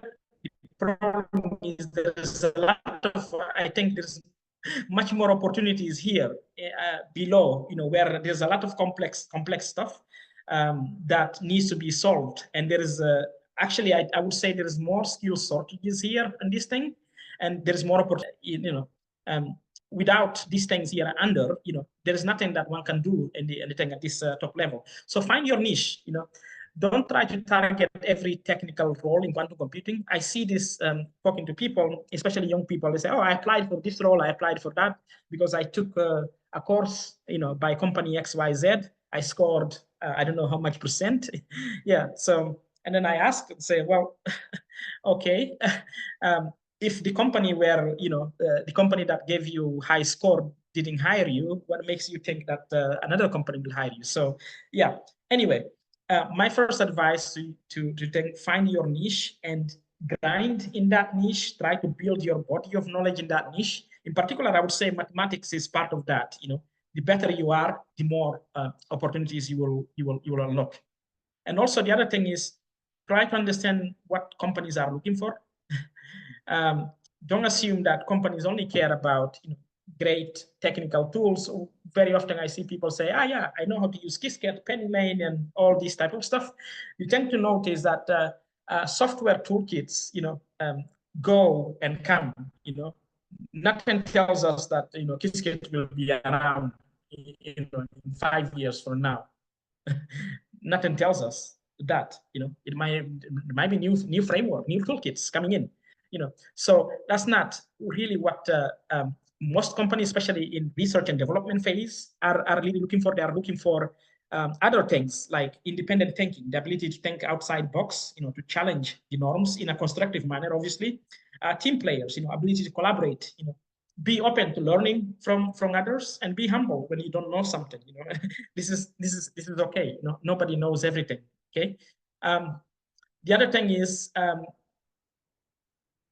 focus on what is relevant to whatever company that you are applying, projects and this type of stuff. There's nothing that replaces actually doing some sort of small portfolio project that actually showcases you yourself, taking initiative to doing something, as opposed to just, taking on someone else's, problem, some hackathon, that some other thing. So that's the third piece of advice. The other one, handle rejection with grace. If a company doesn't respond to you, repeated follow-ups, spamming the company, take a rejection as an opportunity to actually, to use that disappointment, that anger, as a way of, growing. If necessary, politely ask for feedback and use that to help you grow. Always aim for growing, even in the face of rejection. When there is a shortcoming in these things, don't take it personal. The other thing I see a lot is acknowledgement. Always acknowledge teamwork. I've seen this a lot in the thing, and I've heard a lot of things as well. Other colleagues, from other peers from other companies saying, bringing this when we talk about talent acquisition. Always make your contribution clear, especially when it's like a collaboration project. Whether it's paper or something, because very often now actually papers are becoming more clear about who did what and this type of stuff, because then it kind of shows the companies or the organization that you are going for exactly what your contribution has been to that piece of work, as opposed to just taking the credit. Social media presence. This is also very, I would say this is not as, it is good, but it can be used, it has to be used with caution, okay? Don't assume that, because you have a lot of followers and these things, companies will just, open up their doors to you. First of all, it depends who is your following, right? It's again this the old saying, right? Quantity doesn't matter, it's the quality that matters. Okay. In fact, also many companies view social media as a potential risk. If someone is posting something inflammatory and this type of stuff, obviously that's a bad PR for the company. Okay. And this thing doesn't work anymore. Oh, my opinions are just mine, not of my company. Believe me, there will be some sort of social pressure to the CEO of the company or whoever is your boss if you make any inflammatory stuff. This brings me to the other thing as well, is to avoid industry hype, because this doesn't help. If you are like helping hype propagate, it doesn't look good on you, on a company that wants to hire you, because it doesn't give you a good optic for you. So that's the thing. And be skeptical of of media hype, especially when it's driven by individuals with conflict of interest. Maybe they are associated with a particular company or something, and there's an article that came out and they are hyping that. So this is something I would also recommend. Be careful on what you share in terms of the thing, and avoid amplifying hype, because it might be like an opportunity closure for you. The other thing is avoid megaphone activism. I'm not saying activism is bad. It is not bad. There is a lot of issues for sure that we all want to express our views on. But don't assume competing companies, in particular, as I said, a lot of these companies rely on government funding, and some of them, a good chunk of them, especially those working software and algorithms, work with government agencies and this type of stuff. Okay, and the last thing they want is to have a perception that they might be employing the next Edward Snowden, if you know what I mean. So nothing wrong with being an activist, but just be aware that this can be done in the wrong way, it might give the wrong impression, and it might not be a good thing in terms of opening doors for you. The other thing is, don't assume popular contribution to, like, whatever, and these things, are just, it's all what you need, to think this is good. It's good to build, have like programming skills. This is great, in particular in Python, because this is what people are using now. But as I said, programming languages, frameworks, and all these things that are based on top, they come and go. And focus not just on building the skill sets around those, but also on other foundational stuff, including mathematics is another thing. As I was saying, mathematics building a strong mathematical foundation will be, valuable for your entire career. It's not something that's seasonal. Strong mathematical foundation is something that can go over time with you. May I ask a question? The final thing. Time? Yeah. Yeah, I actually put it into the chat. So I've been looking at CHASM 2.0 and 3.0 for quantum software development. But at the same time, I'm also concerned that everything moved towards Python or something else, because I'm thinking that if you have mathematical, if there was a way to symbolically represent a quantum circuit, would that be a viable way of doing it? In other words, use something like a Mathematica or some other tool that may not exist right now? Yeah, there is. This is very interesting question. Indeed, this is the thing. There's a lot of people also who think about this in industry, and there are companies working to do this. That quantum is so transformational. Why are we stuck with the legacy languages? In fact, there is a joke to say, like, the reason that Python was chosen with a lot of these other projects is because it was the fastest way to get the stuff into the hands of of the community. Yeah, but definitely, I think over the next coming years we will see a lot. For example, Quantinuum, for example, they are working on a whole sort of new tools where they're using category theory, for instance. You can look at their compiler project. What's this thing called? I forgot. Can someone familiar with the C? I think it's open source for sure.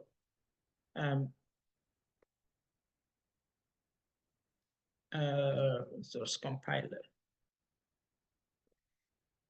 I forgot the name. Anyway, I'll find it. But yeah, there's a lot of work going on now to try to come up with new toolkits, and there are people also researching on new programming languages, that are probably more suitable to quantum computing. And yeah, and it's not surprising that it won't surprise me. I mean, in maybe 5 to 10 years, all these tools that we take for granted today that we are using to interact with quantum hardware will be obsolete. I don't know if that answers, probably not, but yeah, that's the best I can. Did my connection cut somewhere?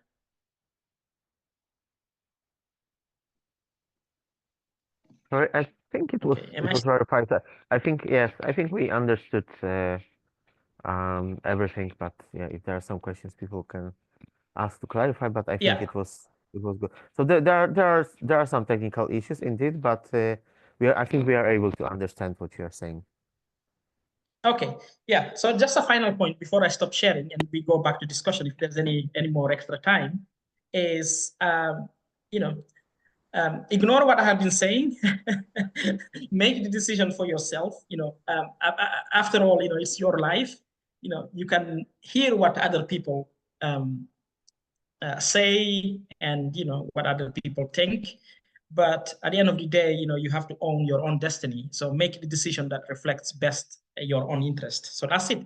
I will stop sharing, and maybe we can go to another round of thing. Do we have time? Yes, actually, I should be available for about 10-15 minutes, but just in case Helen can later take it over.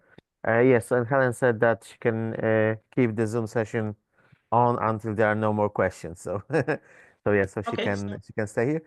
All right, let's see. I see that there are some questions that are not very relevant to this talk. So maybe someone has some more relevant question regarding some careers in quantum computing. Yeah, Roman would like to ask a question. Roman, feel free to unmute and ask. Yeah, sure. So maybe a little bit dummy question, but still, like, there are a lot of frameworks and different languages. For instance, at TU Delft, they use QCasm. I know at IBM, they use Qiskit, and Google, they use Sork and all this stuff. But like, I'm a beginner in this, and obviously I'm learning Qiskit right now. So the question would be how to navigate those different languages and what should I focus on, right? Yeah, thanks for the question and observation as well. I guess this is the best I can answer to this is depends really what you want to do. So my advice is always don't come into this just through the tooling, but use your objective, what you want to do, and then follow that. Say if you wanted, for example, to do I don't know, quantum machine learning and this type of stuff, obviously you will look at tools that enables you to to get into quantum machine learning, right? To compile your stuff, to do your algorithms and this type of stuff. So you focus on that because of your interest in a particular area. Especially as you said, there's a lot of this is a byproduct of the industry being very early. So the abstraction haven't been built yet enough for people to just ignore what's going on in different aspects of the whole thing. And at the same time, what you are seeing is that there is like, the rush, I would say, to just, especially with the companies attached to hardware. First of all, there is different modality as well. So this is where the fragmentation is also even worse. Nobody knows which modality, which modality should you write your quantum algorithms on, because the actual quantum algorithm, the quantum device that you are sending your algorithm to matters. Stuff like even simple stuff, understanding how like the qubits are connected, this type of stuff, because you want to be able to run your algorithm in a more as much efficient possible way as possible, that you can, in order to make it practical. But different devices have different characteristics that you have to take into account in designing your algorithm. And this also has impact into the question in what tool to use in these things. So the answer is, I cannot give you a definite answer. The only thing I can say is use your interaction with the tooling based on your needs. That's the thing. If your need changes, you want to do something else, then go and get the tooling. Don't try to be, okay, I want to learn as many quantum software tools as possible, because then I can show my CV. I know how to use Qiskit. I know how to use this and that. I think that's probably not the way I would do it. If I were in the thing, I would rather channel my interest and then learn the tooling that I need to make me proficient in the thing, in what I want to do. I don't know if this answers. If you want to. Yeah, I think it's a pretty comprehensive answer. Thank you so much for that. Thanks. Thank you, Roman. All right. Do we have more questions to Bambordi? I noticed as a question, is Quantum still viable 2 or 3 for quantum software development, or has anything moved to a Python or something else? I'm thinking some kind of visual editor might be the path to investigate. Okay. This, I would say, if I understood well the question, it's partly related to what we were talking with this, I believe is Roman here. Which question is this? Is it a question from Sunil? Is QASM, I think quantum assembler, still viable for quantum software development? Yeah, I think we already addressed you covered that. Yeah, you did. Yeah. Okay. All right. Yeah, No thanks, question Alan. there. Yes. A bit Yes. Please. general. I'm a bit wary about of these AIs which been developed from different companies or institutions, which are a kind of general AI. I'm interested on a domain-specific AI. Say, for instance, for particular kind or type of engineering or particular type of activity in medicine or in other areas, but very specific. And I wonder if with knowledge that you talk about that earlier, about mathematical knowledge that people may require to develop these skills like machine learning and so on, if that would be sufficient for companies independently developing their own domain-specific AI for their own work without relying on chat GPTs and Copilots and Gemini and so on. Yeah, so you mean like some sort of like a vertical type of AI, I mean, there are companies out there, doing like models for specific things like for biotech, for, whatnot, for chemistry and, and so on. It might well be that's probably because of the limitations that we have of the current architectures. That's probably a pragmatic way to go about it, to build this thing, some sort of expert type of thing that's only been trained, that's being only developed for a specific use case, And actually, there's something also in this paradigm, in this thing of thing. There's something, I don't know if you heard of it. It's called mixture of experts. This is like this thing in a nutshell of having like when you talk to a model, you actually have multiple models at the back end. So when you make your call to a model, your query, say for example about, I don't know, about literature and these things, there will be at the back end, a specific model that's actually been tuned to just literature. If you wanted something also to do with, I don't know, physics or something, you would have, something. So there is in a way, some work, some ideas in that direction of, with this necessity to having like a specialized models as opposed to having this general thing, and then have these models somehow, assemble them, put like some sort of a distributed fashion, where you can actually interact with them. But that interaction is abstracted from you as an end user because, your query is then sent to the right type of model that's best suitable to execute your thing, what you want to do. But I definitely see opportunity there to create something more specialized, in whatever field. And this is where, as you said, domain knowledge is very important because, you have to have, we are talking about this thing of hallucinations and these things, for instance.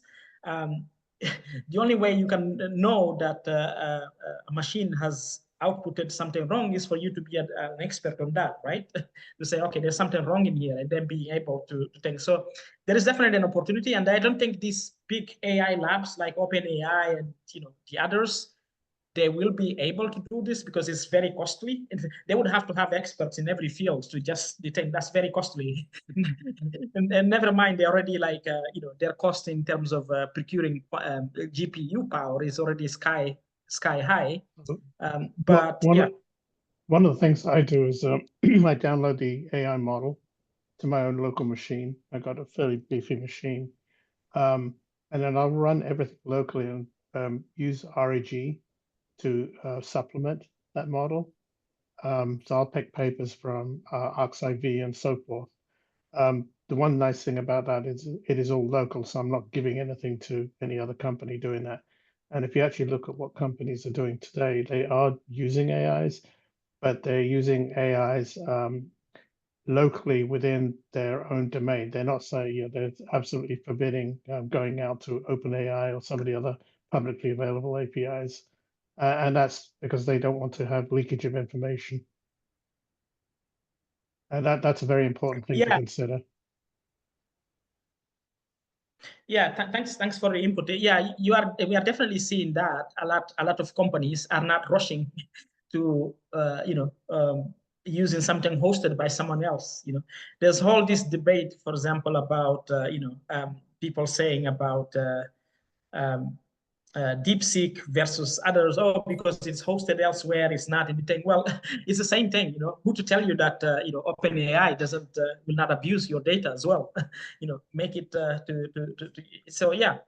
So the best to go around is if you are an organization with sensitive data and these things, you want to make sure that your deployment is done in a at most at the most secure in a most secure environment as possible, so that you leverage the fine tuning and this type of stuff to do to extract value yourself without having to send your data, your stuff over there. Because you don't know, maybe they will leak it. There's a lot of attacks actually I've seen recently of against these LLMs, where you can actually prompt them to disclose private thing information. Yeah, so definitely what Sunil is saying, I think we'll most likely see most of these things come in with companies. The question is the cost. How much it's going to cost companies to do this, and the cost benefit. Is it beneficial? I am, in a way, I think this actually touches this thing of for example, the workforce we are talking about. There's been a lot of hype, a lot of conversation about software development being, I think Sunil, you mentioned this, replaced by AI. I don't think so. I would say bad software developers and these things may be the average, but the good software engineers will not be replaced, because they will be there to, we will probably have less overall. I see. Good. Yeah, there is a new software engineering field coming up, and it will become more prevalent in maybe a year or so. And that is fixing the code that got generated by the AI. Yeah. Yeah. These would be not, how would you call it? Because the ones using AI is vibe coding. The vibe fixers, I don't know. That's a good one. I'll put that on my LinkedIn. I'm a vibe code fixer. If you broke something using that, I'll fix it. Yeah. It is the tech. This is, again, it shows even in the more traditional jobs, it's actually fascinating. This is getting into the digital stuff, into like software. Not where people didn't think about these questions, because automation used to be thought about like in factory floors and this type of stuff, supermarkets, everything now. And now we are talking about actually writing software. But as you put it, Sunil, anyone who is serious, like, yeah, I mean, that kind of leads me to the next thing. It's like I've used Mathematica and Octave and things like that before. My question is that as a tool, you don't actually need to write code to use those. It's more like symbolic type stuff. Is that a viable way of doing things within quantum computing? Or, should I actually be learning to write Python code to do this stuff? Yeah, it's a good question. And I think this also means, as you said before, I think we'll see a whole new type of a profession coming in as a result of this, not just from a security point of view, but also in other things like being able to like someone is talking about verification, for example, being able to build tools to make this much more feasible to deploy at the scale, so that we have more robust, more trustworthy, that's the word I was looking for, more trustworthy models, and also we can also think about other things, especially depending on the use case stuff, because we want to mitigate bias, so that there is no discrimination and this type of stuff.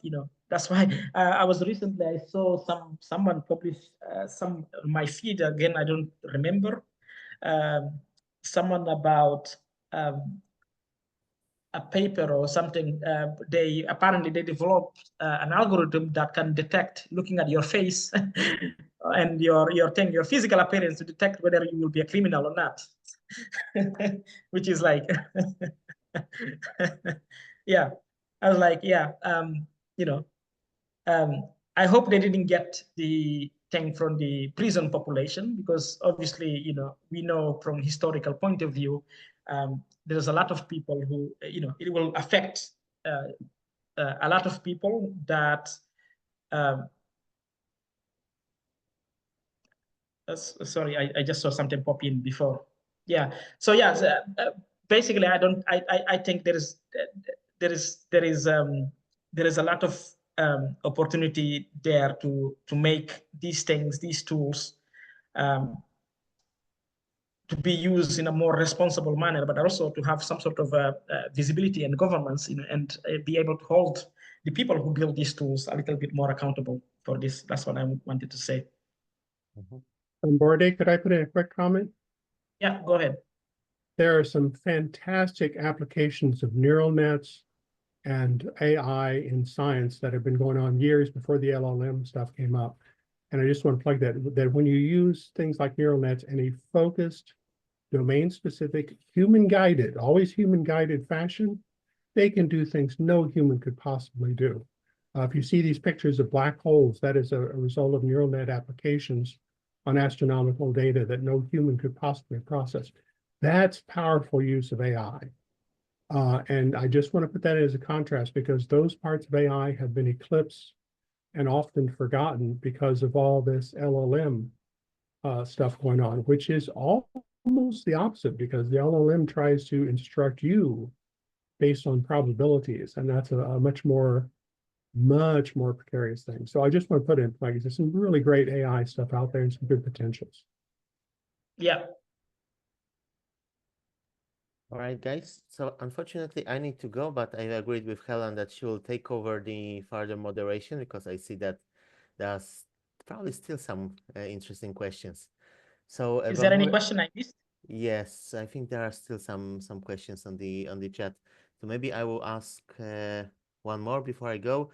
It's a question from Fahed. Given the increasing use of large language models in scientific research, how can formal methods and theorem improvers help mitigate the risk of hallucinations, especially when these models are used to reason about complex physical theories like quantum mechanics or relativity? Thanks, Yeah, I think, thanks, Borde, and good luck. Hope to see you next time. Yeah, thank you, Pavel. Thank you so much again for hosting. Yeah. Thank you. Yeah. So I think we touched this a little bit in this talk, link I shared about formal verification. I can share this with you. I definitely think there is formal methods will definitely play a role in this, in helping, so we can build more like trustworthy systems. Trustworthy, not because of trustworthy that are like mathematically proven to be trustworthy. Yeah. So I think it's still very early, which means there is an opportunity for people, career-wise, to do this. This is still an important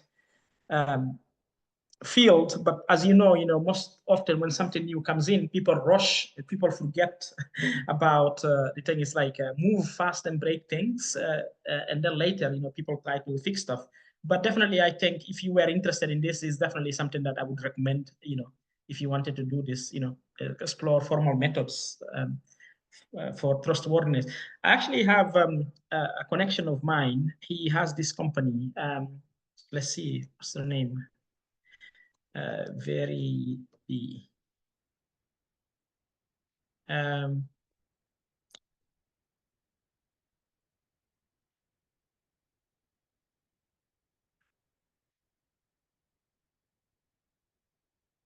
about, they do formal verification for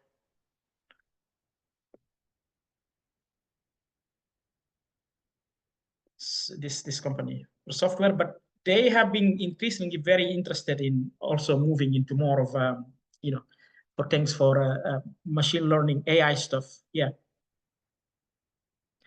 The reason I share this is because they have an open source version of the underpinning software that does this, and they have some projects related to verification of neural networks and these things as well.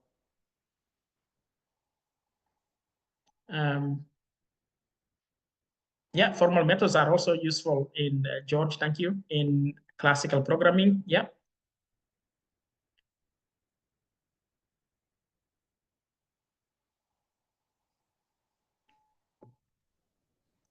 Okay, so we have Jordan. What's your thought on Julia? Yeah, I mean, with Julia, I start to see a lot, quite few tools being built with it, scientific tools in particular. In quantum, I've seen quite few actually implementations, around Julia. So I think this could possibly be like a good alternative to a lot of the other things that people have been using. So yeah, simple rule: keep the person in charge, have the computer. Yeah. Yeah. Yeah, so I'm like Sunil as well. I haven't actually been tanked with the Fortran, but Julia definitely. I've seen quite a few interesting projects. I mean, the thing to see, I think, in terms of tools and these things, about their viability is to look at new things that people are doing with them. So the same thing. You can look at the frameworks, for example. Look at PyTorch, for instance. People used to say, when it first came out, not many people looking at it, but now TensorFlow was more popular in terms of all the frameworks. But now it's like, I don't know even if is anyone on the audience in terms of the deep learning frameworks that you use in your daily thing. Do you use TensorFlow or PyTorch? Most likely, I would say PyTorch. Yeah. So it shows that it's like very often is not the first guy the first thing that comes, the first to show up. Sometimes it's like it will take some new use cases that makes it better than the alternative in order to gain more adoption. And I can see that with Julia. It's getting the type of implementations that I'm seeing. It's definitely, I think it's, I would say it's a dark horse, basically.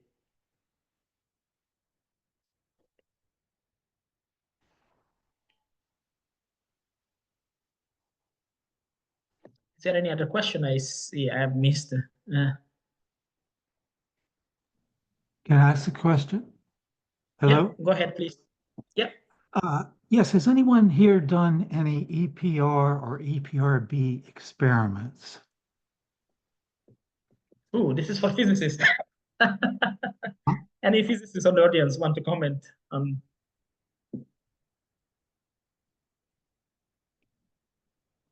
Experimentalists. What was the question again?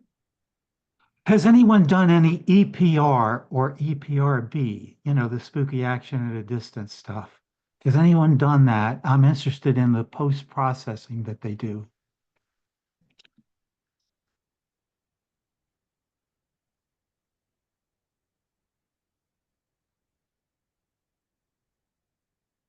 Hello? Yeah. I guess. That's a tough question. Yeah, I think we needed an experimentalist here. Yeah, but I think that's where you need to start with quantum mechanics because something went wrong there. Well, I think it's been proven that this is a phenomenon, and there's actually a precise mathematical thing that explains these things, which is a tensor product thing. That's where this thing actually. It might be. I don't know. Ellen, do we have 10 minutes or maybe we are about to close? Yes, I can always stay. Yes, yes. Okay, let's maybe I can skim through. This is something that might be useful just to keep up the discussion. I'm going to share something I call quantum, a lazy introduction to, let's see. May I ask you a question? Yeah. Yeah. My question is, it's about quantum computing, but it's a different part. I read an article where people are talking about using magnet to build a qubit, or like build the entanglement between two qubits. And my question, can you explain, do you know how the principle will work? How is this principle different from qubit built with photon and qubit built with superconductors, or qubit built with ions? That's my question. Yeah, well, this is, I think this will probably be more relevant to an experimentalist, the people who actually, interact with these physical systems to tell you this. But I definitely recommend looking at reference in particular on top of my head on quantum hardware, but look at in particular companies that are doing the modality that you are interested in. Normally these companies, they have a very good, because not at least they want to convince people that their modality is the right thing, is the right way to go. So they will have a lot of interesting materials to read to see how their specific modality, whether it's trapped ion and these things that, or superconducting, yeah. But I'm afraid I don't have the competence, the physics thing to help you. To repeat my comment, I've not heard about the magnetic entanglement, but there's a huge literature of different entanglement procedures, photonic entanglement. That sounds plausible, but it'd have to be a lot more details. In fact, whoever asked that, if you could put a paper reference in the chat, I might take a look at the paper. But without more details, it's hard to say. Lots of work. People have tried it for so many different ways, so many different kinds of qubits, and it just it's a complex field. Okay, I will do more research just to have a clear idea what I'm saying. Maybe I'm wrong, but maybe for another meeting I will raise the same debate. Thank you so much. No problem. Sorry, I couldn't help you. But I think in classical, in this meetup, they often have hardware people as well come in, I guess, Ellen. Yeah. I wanted to go through this quick jargon and these things just to think if people are interested. If not, maybe we can just continue the discussion. Yes, sure, go ahead. Yes. Okay, so this is just a quick jargon to just using simple examples to see how the mathematics thing relate to quantum. For example, Hilbert space, in a lazy, without going into formal thing to my liking, it's just a Hilbert space is just a complex vector space with an inner product in a such way that the inner product induced with an inner product, but with the induced norm is complete. In other words, a Hilbert space is just what we call a Banach space, in respect to the norm induced by the inner product. And his canonical example is the complex numbers, for example, C and C2 as well, and Cn in general, but in particular, in here, what you want is n to be actually not just any natural number, but 2 to the k, where k is the number of qubits that you want to study. You want to, you are interested in using. For example, if k equals 2, then we are talking about 2 to the 4, right? So it's n equals 4. The other jargon is state vectors. You hear all about this. This is exactly, it's a state vector. Since this is a vector space, it has vectors, right? So a state vectors, they encode what physicists call pure states, okay, of a physical system, that they are doing. In this case, you are interested in whatever physical system that are actually under the hood of the quantum computer that you want to use. For instance, they would use this. For example, you have this. This is like an example of a state vector. Okay, and one of the things is that these things have to be normalized. Yeah, which means also that what you want in a Hilbert space is a special type of Hilbert space, one that mathematicians call separable Hilbert spaces. Yeah, so these are spaces which have like countable orthonormal bases. So you have orthonormal bases. This means like bases that are orthogonal and normalized. Okay. The other jargon that you come often, this is where I'm sharing this just to say that mathematics actually simplifies. You hear a lot of literature and these things, with superposition, all these mysteries and these things. Okay, yeah, it's a mystery and these things. It was baffling for the physicists and this, but actually, mathematically, is actually easier to deal with these things. This is, in a nutshell, superposition is just a linear combination, okay, of vectors on a Hilbert space involving orthonormal bases. So, for example, these two, like these two computational bases, the 0 state and 1 state, these are canonical examples of a orthonormal basis in C2. And here's, for example, an example of a linear combination of superposition. So in a way, I don't know about you, but I think, viewing this mathematically is actually less confusing than trying to go through all these videos, about mysteries, about the cats and all this stuff, okay? The other jargon is entanglement. This is just, to understand this, you need to understand what mathematicians call tensor products, okay? So for example, when you have two systems, two composite systems, their tensor product, is the state space of the two systems. That's how this is what makes quantum mechanics different from classical classical mechanics, because in classical mechanics, it's because the state space or the phase space, as the physicists call it, these have like a manifold structure. So when you want to combine two systems, say, for example, two particles, their state space is a Cartesian product of the manifold in a nutshell. But in quantum, you have the rules, the thing tells us that it's the tensor product.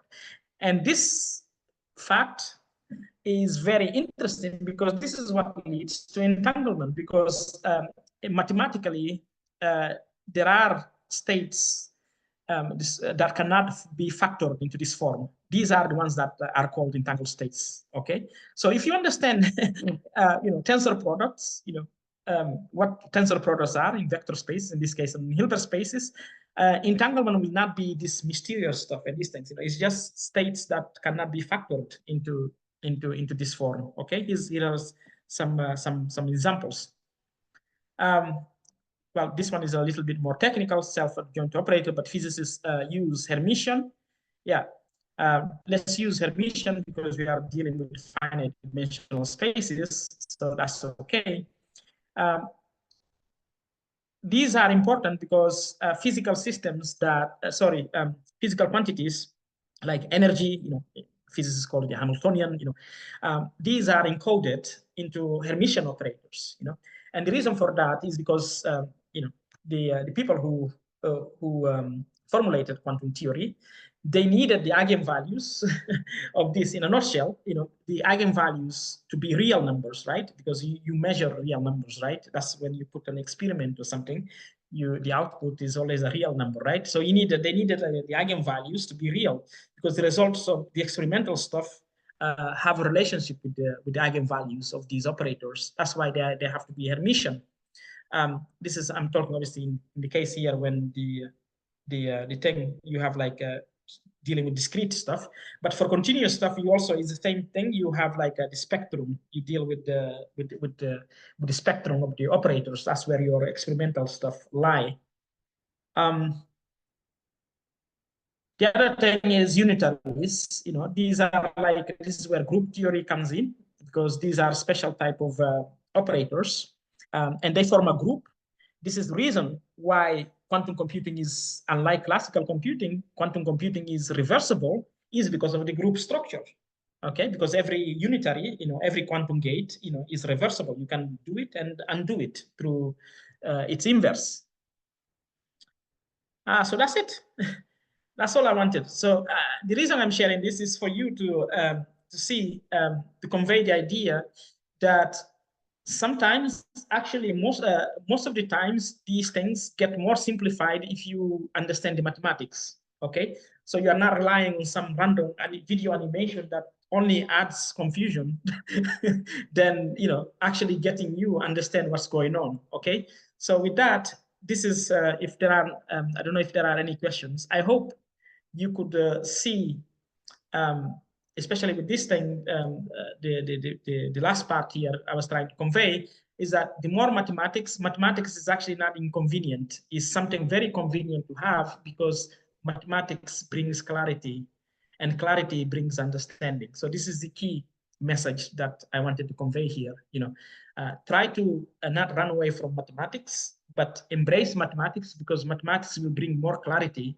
than you know, any video animation with cats and, you know, and particles and these things can bring. And if you look at things in mathematical lenses, you can see far more than what our ordinary intuition can do. Okay, this is exactly one of the reasons that you know, quantum mechanics was so disruptive to physicists, because it's counterintuitive, and the only way you can probe it is through abstract mathematics. So that's it. I will shut up now and maybe take any questions if there are any questions or any follow-up.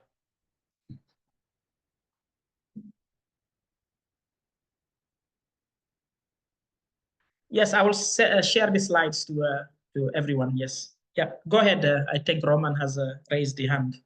No. I just wanted to ask to share the slides. Yeah, thank you. Yes, I'll send this.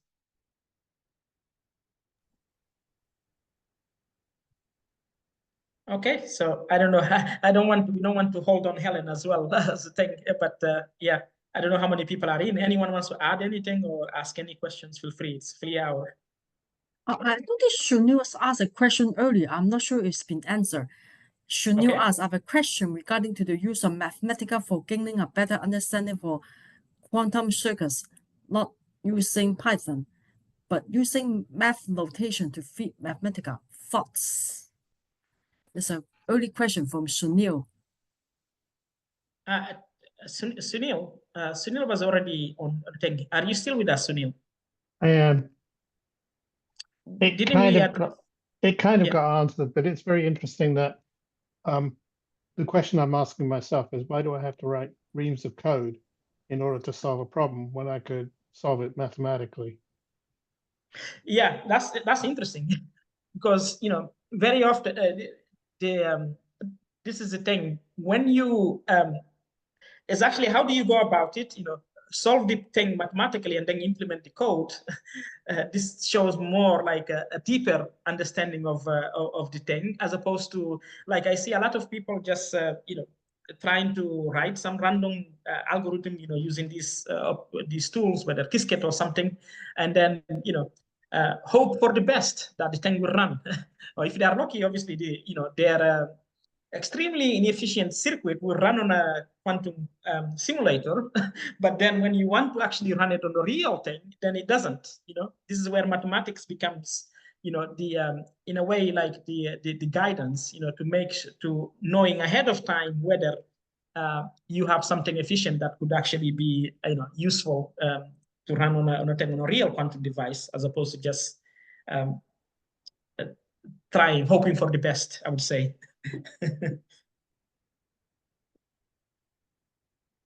And another question earlier, what level of mathematics is required to enter quantum computing? Yeah, I think partly we, Sebastian, I think in one of the, is this a new question? Because he was giving, for example, linear algebra. Yeah. Yeah. Well, entering, this is the thing. Are you entering empty-handed, or you already have some, can you come on stage? Do you have some knowledge on linear algebra, for example, and not necessarily with complex numbers, but say, for example, with the real numbers? Do you know a bit of analysis, for instance? Is that the question from Roman? Yes. Yeah. I think in a way, I don't know, Roman, you can come Yeah, in. yeah. Whether So it is... so we had an exchange with Sebastian. Yeah, well, I do. I have some, I have some basic understanding of linear algebra in finite dimensions. But like when it comes to, for example, in finite dimensions, Hilbert spaces, Banach spaces, on all this fluff, I have a little bit of, some limited knowledge on this stuff. And so I was wondering, like, if I really need this to kind of to accelerate my learning experience and all this stuff. Okay, so it depends really. So you haven't been exposed to quantum computing before. Is that correct? Or you have? Yeah, well, I've done some courses and hackathons, but like not much, Okay. So you learn, for example, about, complex matrices, for example, the quantum gates, for example, Yeah, you sure. can, and basic facts about them, for example, they are invertible and this type of stuff. Yeah, of course. Okay, but do you know the structure for that? The reason why they are invertible, the group structure, for example, are you aware of that? Yeah, well, so since it's a little bit more advanced, the answer is no. Okay.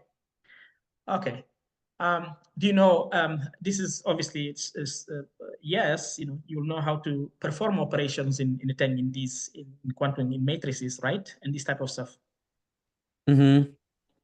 Okay, so it seems like you are actually not like you are not coming like empty-handed. You do have some baggage. So what do you want? Do you want to just learn for curiosity, or you want to actually learn with the expectation that possibly you want to work in the field? Because there is a distinction.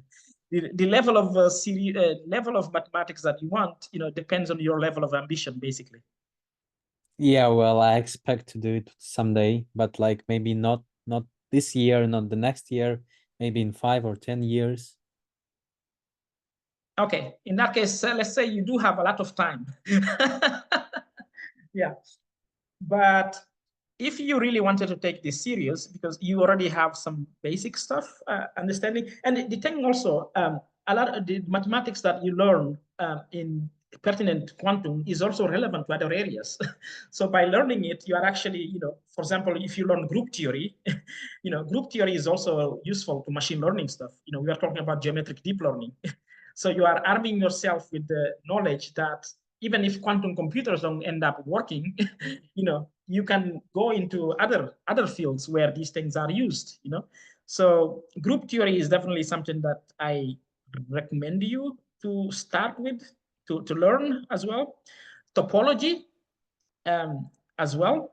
There are a lot of good things. I can follow up actually with Helen with the resources, with the recommendations for people like Roman and everyone else who are interested as a pathway, as a getting started, or let's say those who want to be serious with the expectation of getting into the field, but at the same time it gives them enough background in maths to open opportunities elsewhere if quantum computing doesn't work out. Yeah, but yeah. Yes, we have a course on group theory. Yes. On topology as well and manifolds. Because what you want is, this is like a prerequisite for the Lie groups thing, the quantum gates, all these, quantum gates that we all play with, and these things, they form a Lie group. And understanding their Lie group structure is very important in like writing, decomposing, having like a very efficient algorithms. So yeah, we do have a course on group theory. So you will understand all the basics about group theory, quotients, homomorphisms of group, stabilizers. By the way, if you want to, learn about quantum error correction and understand some of these free videos that are out there, you also you will learn the group theoretic concept that you need for that. Yeah. So it really depends on your depth, what you want. This is why I was saying, we created QF Academy for people who are ambitious. They want to grow their career. They have an objective, and they learn the maths, because it's hard stuff. It's not easy. So it's like going to gym. You want to build up your muscles. You have to do the hard stuff. Okay, this is the thing. Yeah. Yeah, exactly. Lie groups are necessary to read. Yep. Yep. They are also interesting. Exactly. Yeah. Yeah, and another piece of advice I would give to people, especially because I've seen this time and time again, people, they keep taking the same basic quantum computing courses, introduction after introduction after introduction. I was talking to someone, I was like, but the other thing is very hard. This thing, but you're not going to move to the next level if you stick up just being better at the at the thing. You have to aim for a higher thing. This means, like, obviously, if mathematics is one of the barriers, you just have to, you can learn this stuff. We are certainly we created QF Academy to remove this type of barrier, to make it as accessible, but without losing the mathematical rigor. But it's doable. You just have to have the discipline and the willingness to say this is an investment that you are doing in your learning capacity to be better, to open up new opportunities, to give you like some sort of a superpowers.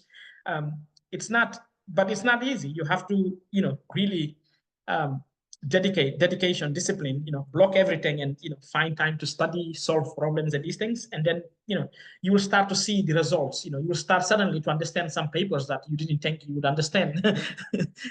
And if you are even like some of the students in the thing, they are very good. They're already seeing errors in some of these papers. So, then you are like, okay, yeah, I've built up my mathematical muscle. Yeah, but like physical activity, it requires time and dedication in order to start to see the results as well. But it definitely worthwhile, I would say, because it's one of the things. Learning higher maths is like something that not many people want to do.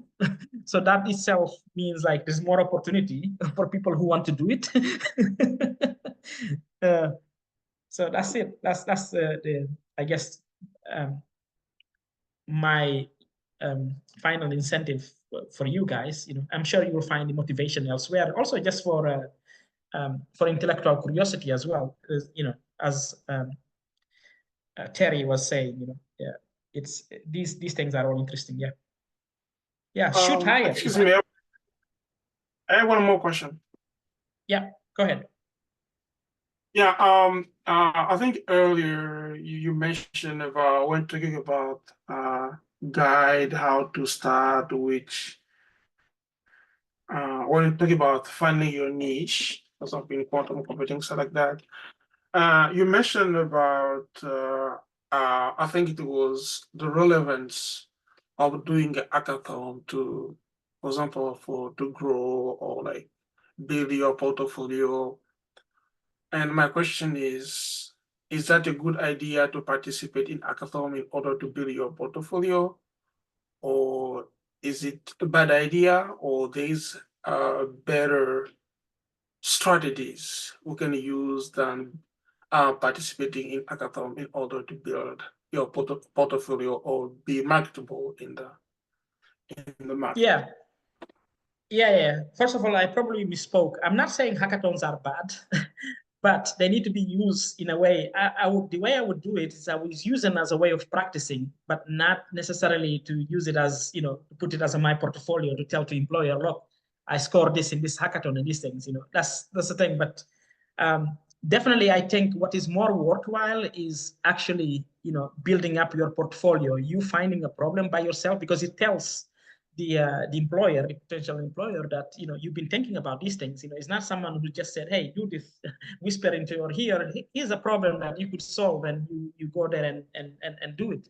It shows initiative, because a lot of these companies, they want to hire you, pay you to discover new things, and this comes with curiosity. This comes with, as I was saying, the sense of independence as well, right? Because this is what they will give return on investment in there. They are not, because this is the thing. Quantum is so, like, the technology readiness level. This is an emerging field, so nobody has seen yet. Like, so it's like you are in a field. There's like there is high chance there is diamond or whatnot. So everyone has their own shovel.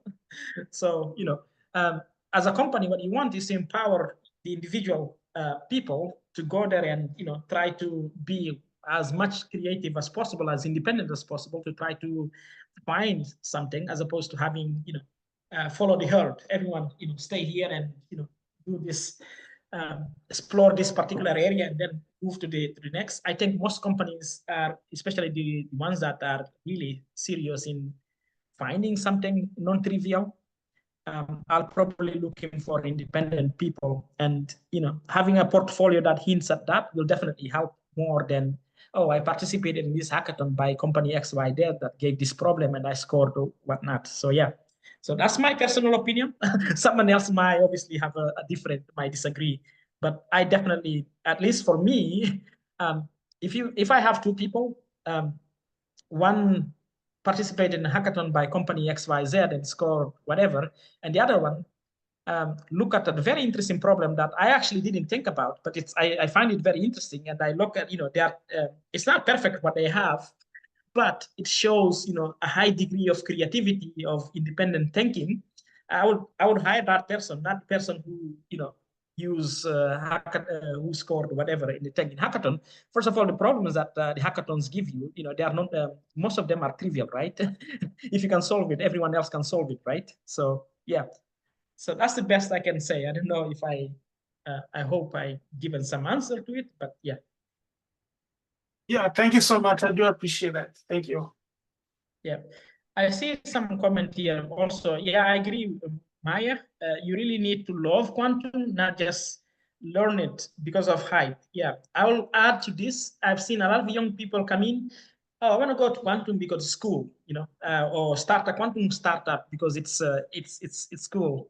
This is like, that's why I agree with the NVIDIA's CEO. Quantum is so early yet. I think it's probably 15 years, the most optimistic thing ahead, but this is good news.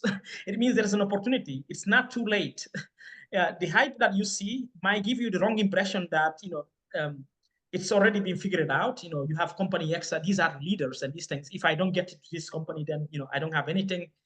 This is all illusion. This is not the case. It's the field is very, very new. You guys, one of you could be the next, the person who's, going to find the next, breakthrough in the field. It could well be you, not someone who's possibly coming from a traditional background.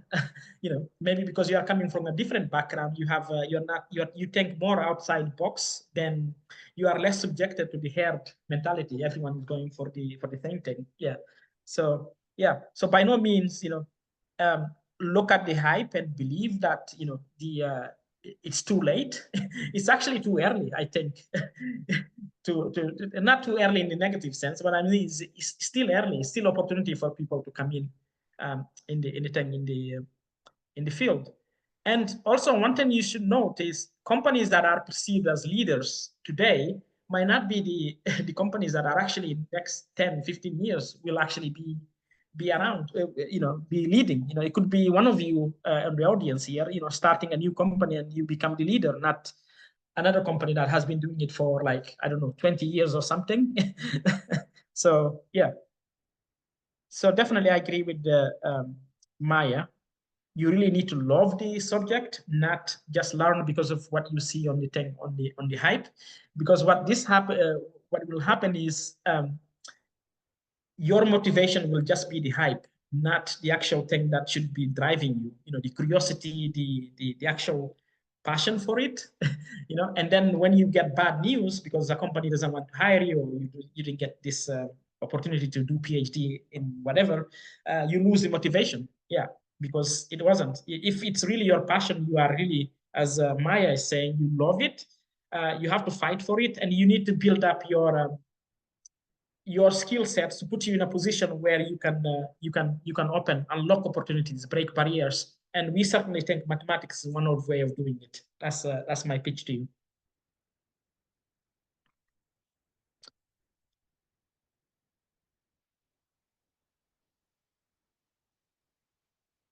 Okay, so at this point, I will let Helen decide what will happen.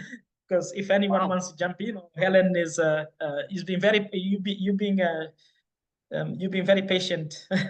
Wow, there's a lot of good questions. And I saw earlier question from Mark, and Mark is not online. And Mark asks, so quantum machine language, which uses neural networks, should be abundant? Yeah, it's. I mean, the whole thing of quantum machine learning itself, there's a lot of interesting conversation going on about in the community. Like some people saying is actually it's not worthwhile pursuing and these things because we're not going to get to any type of useful advantage anyway.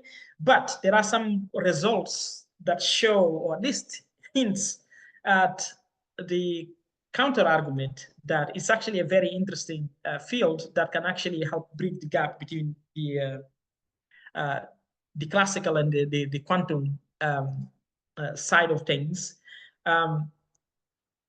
One of the debates that have been happening within the community of practitioners that I've heard a lot is this thing about data. Some say doing quantum machine learning with classical data is useless. You cannot, because of you have to go through encoding and all this type of stuff that requires, that makes the practicality of the whole thing, really questionable.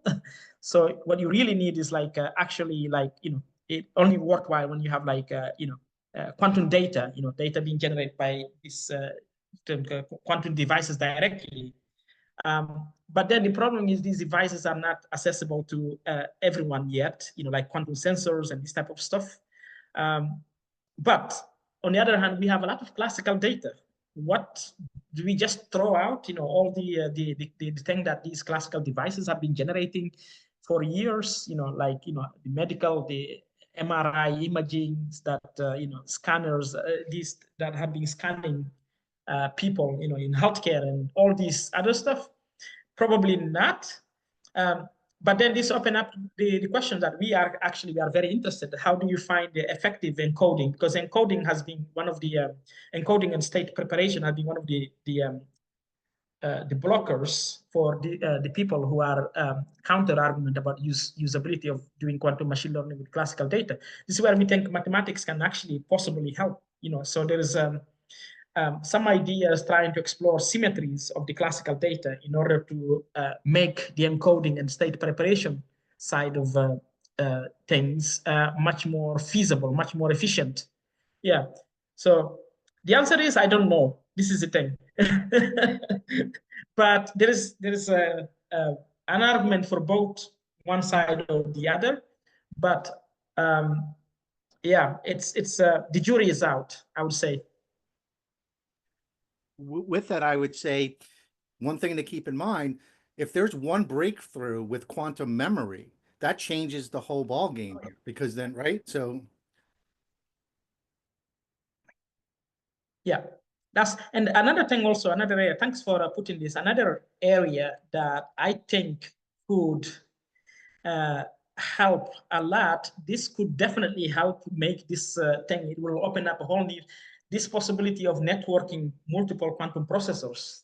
Because at the moment, is the traditional way, traditional is having this monolith type of quantum architecture hardware where you have these big quantum computers, we try to put in as many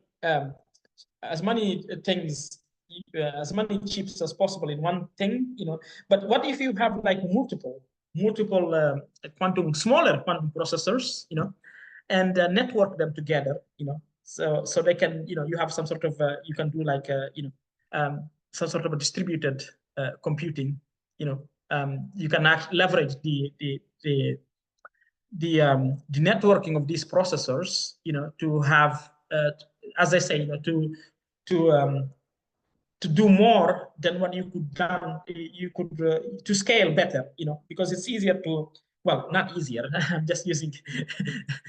It might be the case that you will scale to higher number of qubits, and this by having modular, like smaller processors, than trying to fit as many things, as many qubits as possible together, but having like a smaller processors and then network them together and get the numbers that we need to do whatever the magic that possibly they will be able to do. So I'm very excited about the prospect of quantum networking. I think it will unlock a lot of possibilities that possibly in terms of scalability could open up the doors for algorithm developers, to go and build the real algorithms that can run on the type of real processors that can unlock value, do something useful, as opposed to like just running toy stuff and do some stuff on simulators. Simulators are it's like, this is the thing. Sometimes you see these very impressive papers, and then you see where they run the experiments. They run it on a simulator. So, well, come back, impress me with the paper when you actually run it on a real quantum hardware, and show me the impressiveness of the thing. How do you deal with noise and all this type of stuff? Yeah. Okay, I think we've taken too much time from Helen. Not that I'm like the time, because I take it. Yeah. So Helen, I let it to you. If you want to close, we can close it. Yeah. That's okay. So you're welcome to give another talk next time. I have another. Yeah, sure. Is it late to ask one more question? Sure. No. Yeah. Okay. Depends on. What I noticed that since we have been using computers, I noticed that information has been encoded using base 2 system. But I know there is another number systems, like we have base 10, we have base 12, and I'm wondering, is it possible like to use with the use of electronic device to code informations using, for example, base 10 or other base systems? And will that will be more effective than using base 2? That's my question. Thank you. Yeah.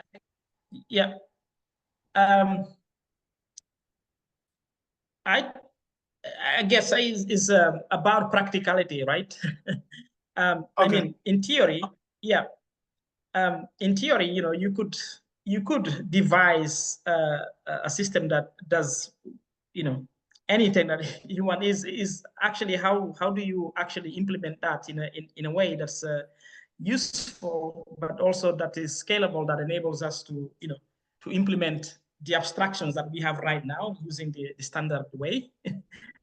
Yeah. So why not, if you want to do it, but the question is, you have to also ask yourself why others haven't done it, especially these hardware makers themselves, people who, yeah. So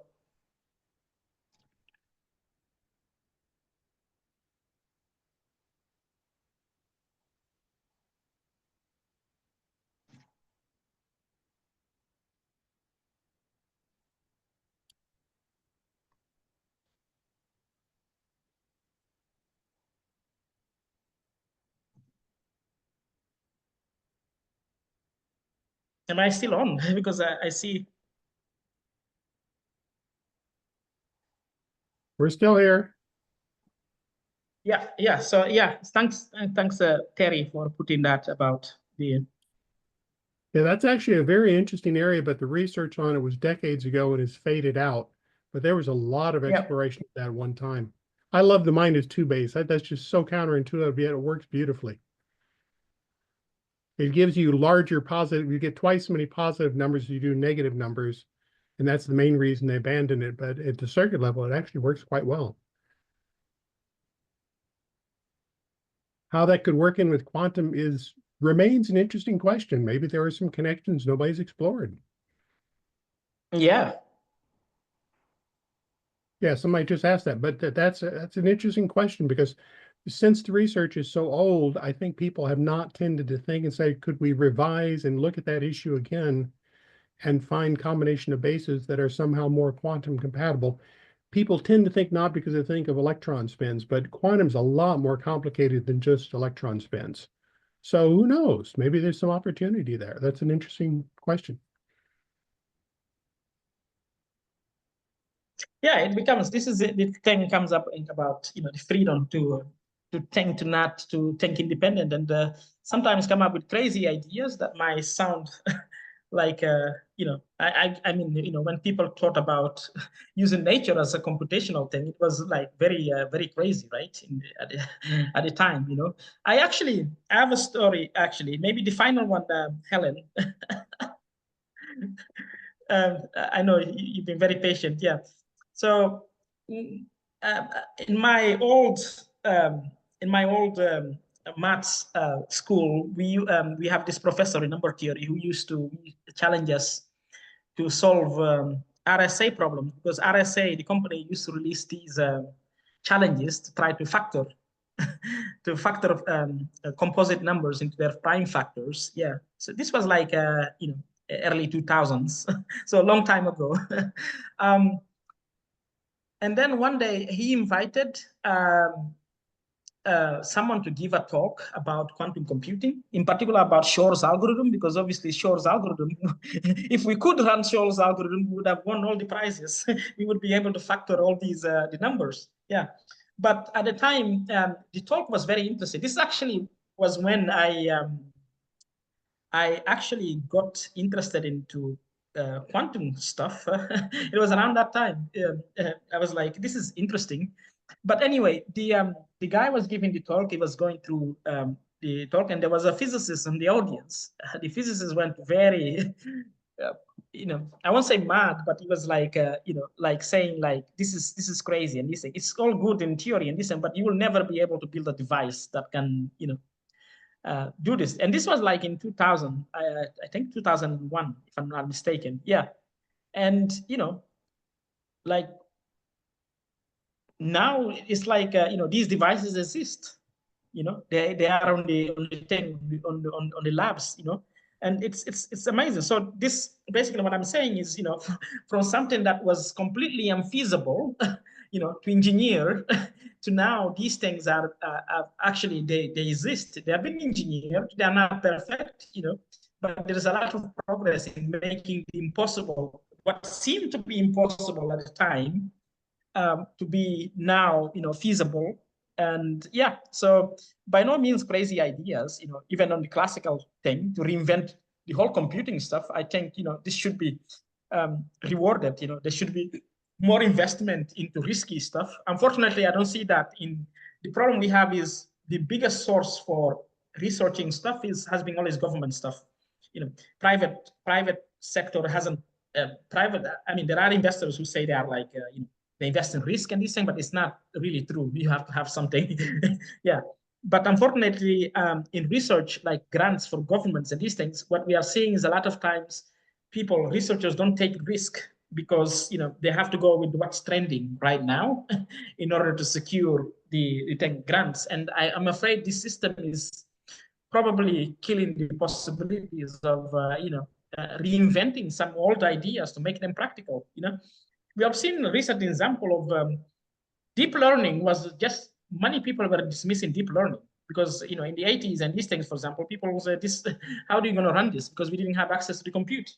Look now, the explosion, everyone, it's now becoming so like entrenched in our lives. All the algorithms, recommendation things, all these things that generate pictures and this type of stuff. The recognizing stuff and all these use cases, thanks to it, something that was thought to be unfeasible, nice in theory, but people were very skeptical.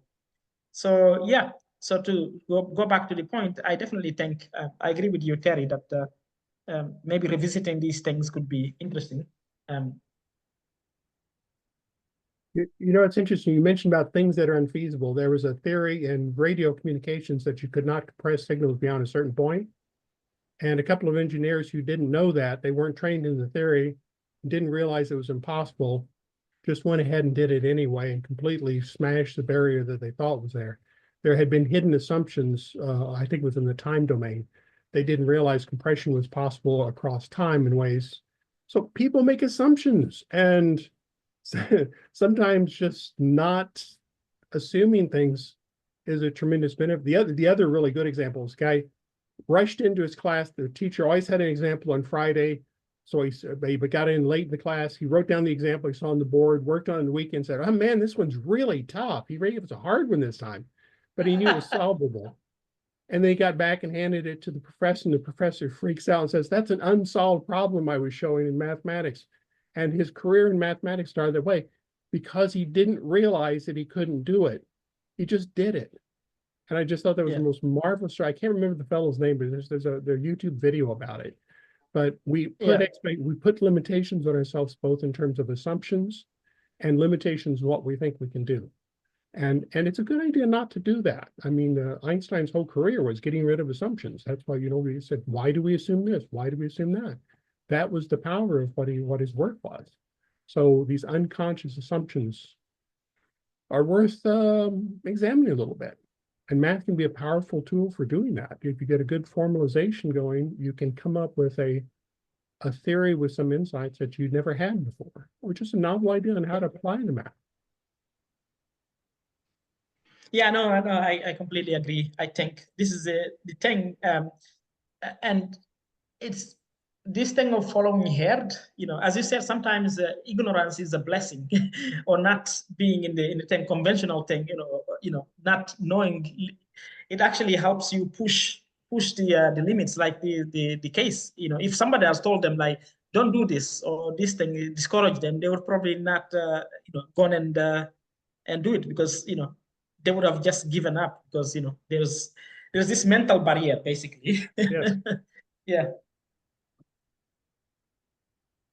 Okay, Ellen, I will let you. I won't say anything. If you want to close now, maybe we can close. It's been like amazing to have you guys here, and yeah, maybe I'll come back again. We can continue. Yeah, sure. You're welcome to come back again with a new topic. We are still open in about mid-July. Okay. Okay. Yeah, if you have anything new, mid-July, mid-August, and so on. Yeah, I'll follow up on that. Maybe I give some talk about some activities or something that we have done on quantum or something. Yeah, but yeah, thank you so much. It's been great. Thank you, Helen, for the invitation, and everyone, and yeah, everyone else. Thank you for sticking around and showing up. Yeah, it was great to have you, and good luck with everyone on your whatever you want to do. Yeah, and remember, mathematics can be a tool to help you achieve your thing, your goals. That's it. Thank you. See you next time. Okay, see you guys. Bye.